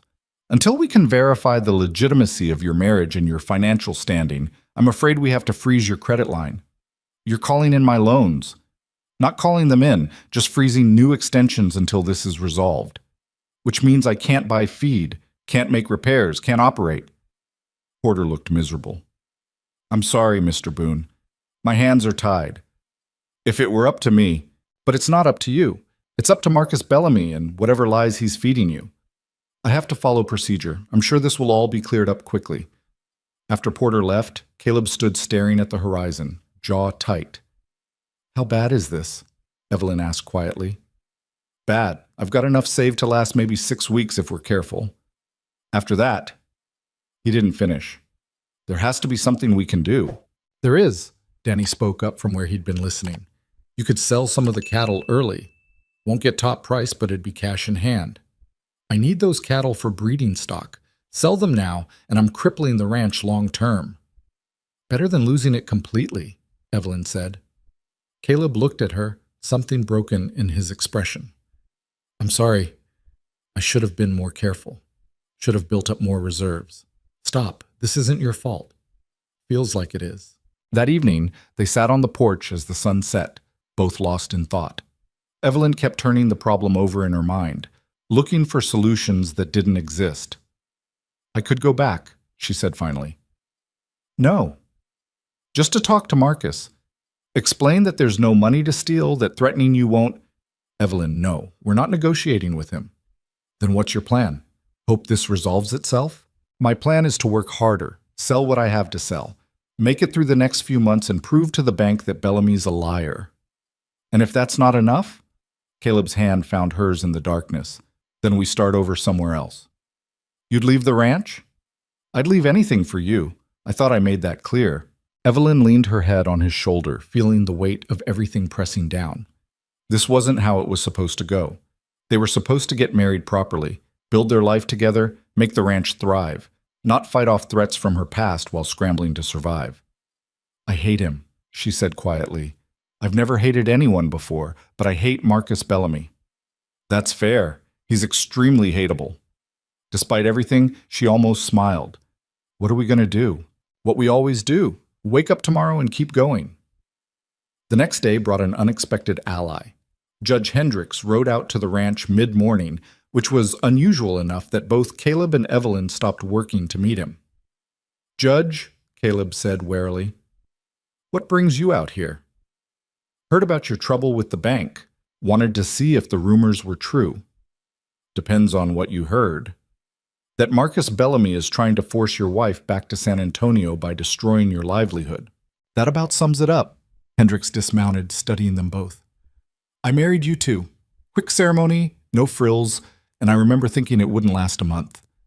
But I've been hearing things from town, how you're fixing up the ranch, how Mrs. Boone handles herself in Red Hollow with dignity, how you two work side by side like actual partners. We are partners, Evelyn said. Evelyn. That's what I figured, which is why I'm here. The judge pulled a folded document from his coat. This is a sworn affidavit about your marriage. Date, witnesses, legal status. I'm willing to testify that the marriage is legitimate and was conducted properly under Texas law. Should help counter whatever lies Bellamy is spreading. Caleb took the document, something like hope flickering across his face. Why would you do this? Because I don't like bullies. And because despite my initial doubts, I think you two might actually make it. Hendricks smiled slightly. Also, Mrs. Patterson at the courthouse has a betting pool going about whether your marriage will last. I've got money riding on you making it past a year. Evelyn couldn't help but laugh. How much? $5, which is significant when you're a judge in Red Hollow. We'll try not to let you down. See that you don't. Hendricks tipped his hat. And Mrs. Boone? About that wedding you're planning. If you need someone to officiate properly this time, I'd be honored. Thank you, Judge. That means more than you know. After he left, Caleb held the affidavit like it was made of gold. This helps, he said. It's not everything, but it helps. Maybe we should move the wedding up, Evelyn suggested. Have it soon before Marcus can cause more trouble. Get the whole town to witness it, so there's no question. You want to rush it? I want to prove we're real, that what we have isn't something he can break or buy or threaten away. Caleb pulled her close. All right, let's do it. This weekend. Small ceremony, whole town invited, and we'll show everyone exactly what Marcus Bellamy is up against. News of the wedding spread through Red Hollow like wildfire. By Thursday, the entire town knew. By Friday, people were taking sides.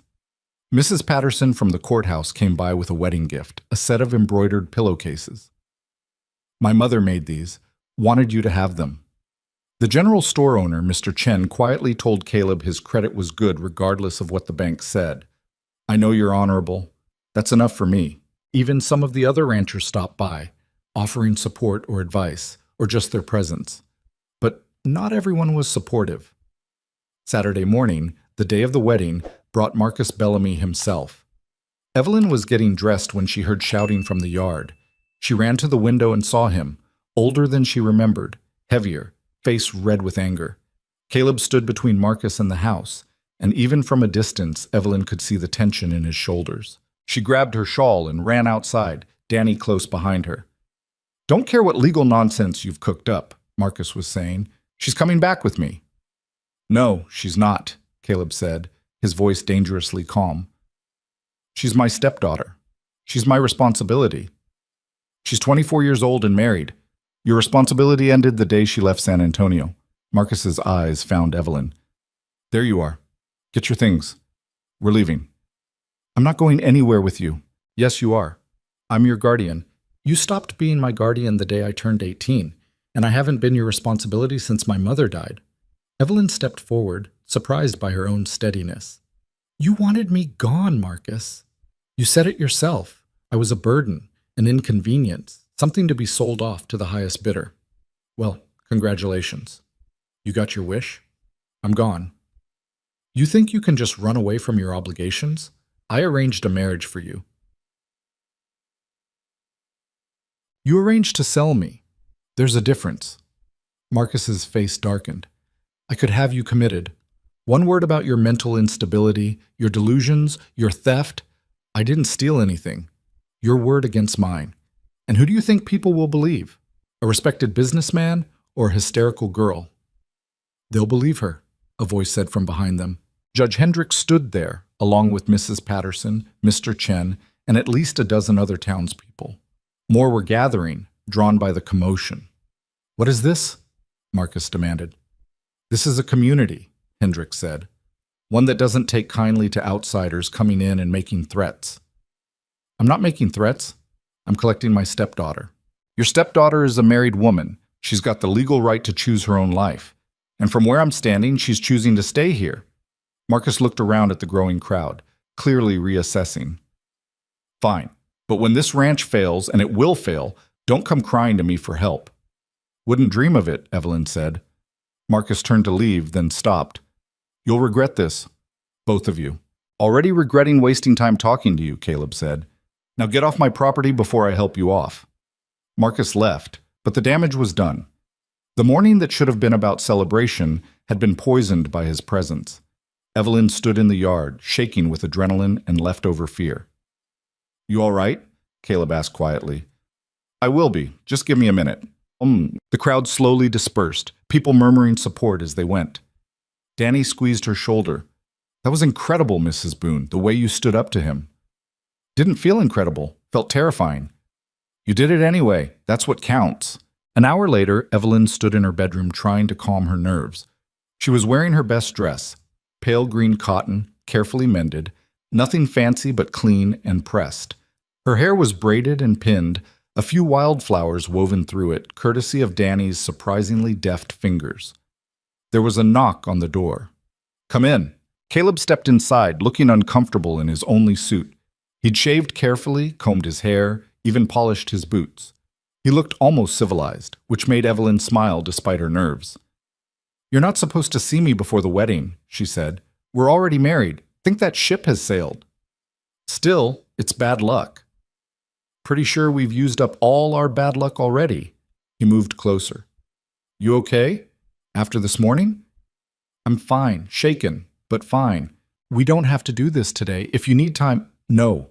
I want to do this today. I want everyone to see that Marcus Bellamy has no power over us anymore. She took his hand.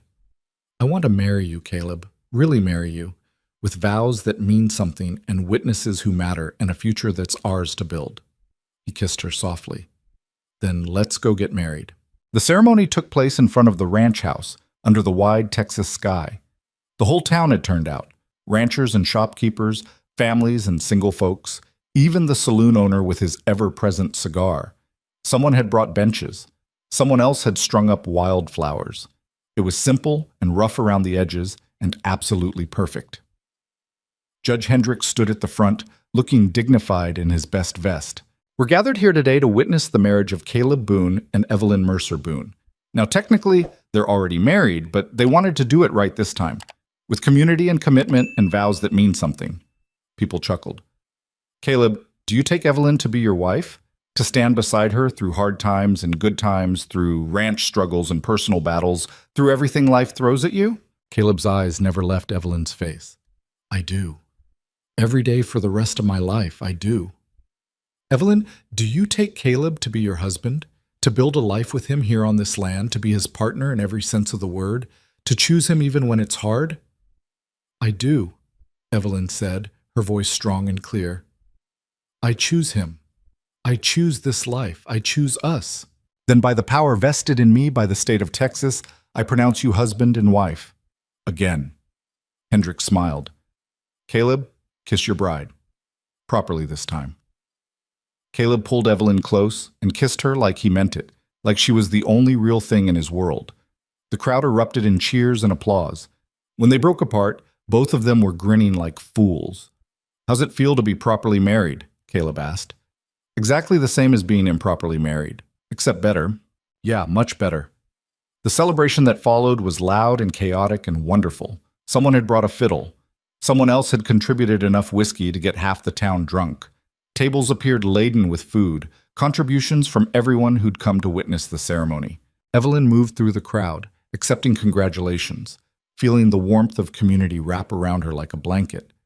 These people had chosen to support them, had stood up to Marcus, had made this feel like home. Danny found her near sunset, looking pleased with himself. Mrs. Boone got something for you. He handed her an envelope. Inside was money. Bills and coins, carefully counted. What's this? Everyone pitched in, heard about your trouble with the bank, and figured you could use a little help. It's not much, but, Danny, this is over $100. Like I said, everyone pitched in. Evelyn's eyes burned. I can't accept this. Sure you can. That's what community does. We take care of our own. She hugged him hard enough to make him squeak. Thank you. Tell everyone thank you. Yes, ma'am. She found Caleb later, showed him the money. He stared at it like he couldn't quite believe it was real. This is enough to cover feed for 2 months, he said quietly, and make some of the repairs we've been putting off. It's enough to keep going. Yeah, it is. They stood together watching their community celebrate, and Evelyn felt something settle deep in her bones. This was what belonging felt like. Not the suffocating obligation of San Antonio society, but genuine connection built on mutual support and respect. As the sun set and the party continued, Caleb pulled her aside. I've been thinking about what happens next, after today. What do you mean? Marcus isn't going to give up. He'll keep trying to cause trouble, and the ranch is still barely holding on financially. We've got breathing room now, but it's not fixed. So what do? We build something better, use this money to invest in better stock, fix the fences properly, maybe hire Danny full-time instead of part-time, work smarter instead of just harder. He took her hand. And we do it together. Real partners, not just two people surviving side by side. I like the sound of that. Me too. He kissed her forehead. I love you, Mrs. Boone. I love you too, Mr. Boone. The months that followed weren't easy. Marcus made good on his threats for a while, spreading rumors and trying to damage Caleb's reputation. But the community of Red Hollow held firm, supporting the Boone Ranch through word and deed. The cattle sale that fall brought in more than expected. Caleb had taken Evelyn's suggestion to focus on quality over quantity, and it paid off. Buyers from 3 counties came looking specifically for Boone Ranch stock. They hired Danny permanently. He moved into the fixed-up bunkhouse and became part of their small family. The garden Evelyn had been coaxing to life finally thrived. providing vegetables that they sold in town for extra income. Slowly, painfully, the ranch stabilized. A year after their second wedding, Evelyn discovered she was pregnant. She told Caleb one evening after dinner, watching his face carefully. "You're sure?" he asked. "As sure as I can be without seeing a doctor, but yeah, I'm sure." For a long moment he didn't react. Then his face crumpled, and he pulled her into his arms, holding her so tight she could barely breathe. "We're having a baby," he said, voice rough with emotion. "We're having a baby. I don't know how to be a father. I don't know how to be a mother. We'll figure it out together." "Together? Yeah." He kissed her, soft and reverent, his hand coming to rest on her still flat stomach. "I can't believe this is real," he said. "You, the ranch, now a baby. Feels like too much good after so much bad. Maybe we're due some good. Maybe we are." The baby came in early spring, a boy with Caleb's dark hair and Evelyn's stubborn chin. They named him Thomas, after Evelyn's father. He was loud and demanding and absolutely perfect. Caleb took to fatherhood with the same intensity he brought to everything else. He built a cradle with his own hands, carved with birds in flight. He paced the floor at night when Thomas wouldn't sleep. He looked at his son with such fierce love that it made Evelyn's heart ache. "Never thought I'd have this," he told her one night, holding Thomas while Evelyn finally got a few hours of sleep. "A family. A real one. You have it now," she said, watching them together. "I know. Scares me sometimes. How much I have to lose." "Then don't focus on what you could lose. Focus on what you have." "What we have," he corrected. "What we have," she agreed. "Is." 2 years later, the Boone Ranch was one of the most successful small operations in the county. They'd expanded the herd, improved the breeding stock, built a reputation for quality that brought buyers from across Texas. The house had been renovated room by room, transformed from a bare shell into an actual home with curtains and rugs and photographs on the walls. Danny had married a girl from town and built his own small house on the property. He was ranch foreman now, a title that made him stand taller with pride. The community that had supported them through the hard times now celebrated their successes. And Marcus Bellamy? They heard through the grapevine that he'd lost most of his money to bad investments and drink. Horace Drummond had married his fourth wife. Neither of them were Evelyn's problem anymore. She thought about that sometimes, about the life she'd escaped, the cage she'd been headed for, the future that would have destroyed her piece by piece. One evening, she stood on the porch watching Caleb teach 2-year-old Thomas how to feed the chickens. Their son was fearless, laughing as the birds pecked grain from his small hands, and Caleb hovered nearby with that expression he always wore around Thomas, equal parts terror and absolute devotion. Danny rode up, dusty from checking the south pasture. "Evening, Mrs. Boone. Everything look good at the house?" "Everything looks perfect. Your husband's gonna spoil that boy rotten, you know." "I know. It's wonderful to watch." Danny grinned and rode on toward his own house, where his wife was probably waiting with dinner. Evelyn leaned against the porch rail, breathing in the smell of sage and dust and home. The 2 carved sparrows still sat on the dresser in the bedroom she shared with Caleb, her mother's and his, side by side, reminding her daily that sometimes broken people could learn to fly again. Caleb and Thomas came back up to the porch, their son chattering about chickens and eggs and whatever else filled his busy toddler brain. "Mama, I feed chickens," Thomas announced proudly. "I saw. You did such a good job." "I brave like Papa." Caleb's ears went red, but he was smiling. "You're braver than me, buddy." They went inside for dinner, the 3 of them together, and Evelyn felt the same thing she felt every evening at this time. Gratitude, peace, the bone-deep certainty that she was exactly where she belonged.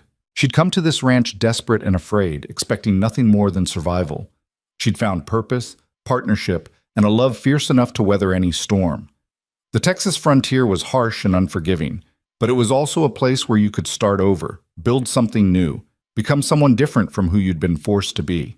Evelyn had learned that you didn't need perfect circumstances to build a life worth living. You needed courage enough to choose it, strength enough to fight for it, and someone to stand beside you when the work got hard. She had all of that now. Later that night, after Thomas was asleep and the dishes were done, Evelyn and Caleb sat on the porch in the darkness. His arm was around her shoulders, Her head rested in the curve of his neck. The stars stretched overhead in their infinite indifference, and somewhere in the distance a coyote called. "Happy?" Caleb asked quietly. "Completely. Even though it's hard work and isolation and nothing fancy? Especially because of that. This life is real. I'm real here. We're real." "Yeah, we are." They sat in comfortable silence, two people who'd learned each other's languages, who'd built something solid from nothing but determination and desperate hope. "I never thanked you," Evelyn said. "For what?" "For seeing past the practical arrangement, for letting me in even when you were scared, for loving me enough to fight Marcus. For all of it." Caleb turned her face toward his, kissed her gently. "You don't have to thank me for loving you, Evelyn. That's the easiest thing I've ever done. Everything else, the ranch, the work, dealing with your awful stepfather, that was hard. But loving you? That's as natural as breathing." She kissed him back, pouring everything she felt into it. When they finally went inside, Evelyn paused at Thomas's door, watching their son sleep. Caleb's arm came around her waist. "Think you'll remember any of this?" she asked. "The struggling, the hard times? Maybe. Or maybe he'll just remember that we fought for this, that we built something worth having." "That's a good thing to remember." "Yeah, it is." They went to their own room where the two wooden sparrows sat on the dresser catching moonlight through the window. Evelyn touched them both gently, remembering the scared girl who'd arrived here with $3 and a prayer, and the woman she'd become since. She'd learned that home wasn't a place you found. It was something you built with your own hands, your own sweat, your own stubborn refusal to give up when things got hard. She'd learned that love wasn't perfect or easy or anything like the stories promised. It was messy and difficult and required work every single day. But it was also the most worthwhile thing she'd ever done. Most importantly, she had learned that running toward something was always braver than running away. And choosing your own life, even when it was hard, even when it meant sacrificing easier options, was the only way to truly be free. Outside, the Texas wind rolled across the plains, rattling the windows and bending the grass. The land was harsh and beautiful and unforgiving. But it was theirs now, earned through hard work and harder choices. Evelyn climbed into bed beside Caleb, curling into his warmth, his arm coming automatically around her. This was home. This man, this child, this life they'd carved out of nothing. It wasn't perfect. It was real. And real was infinitely better than any fairy tale could ever be.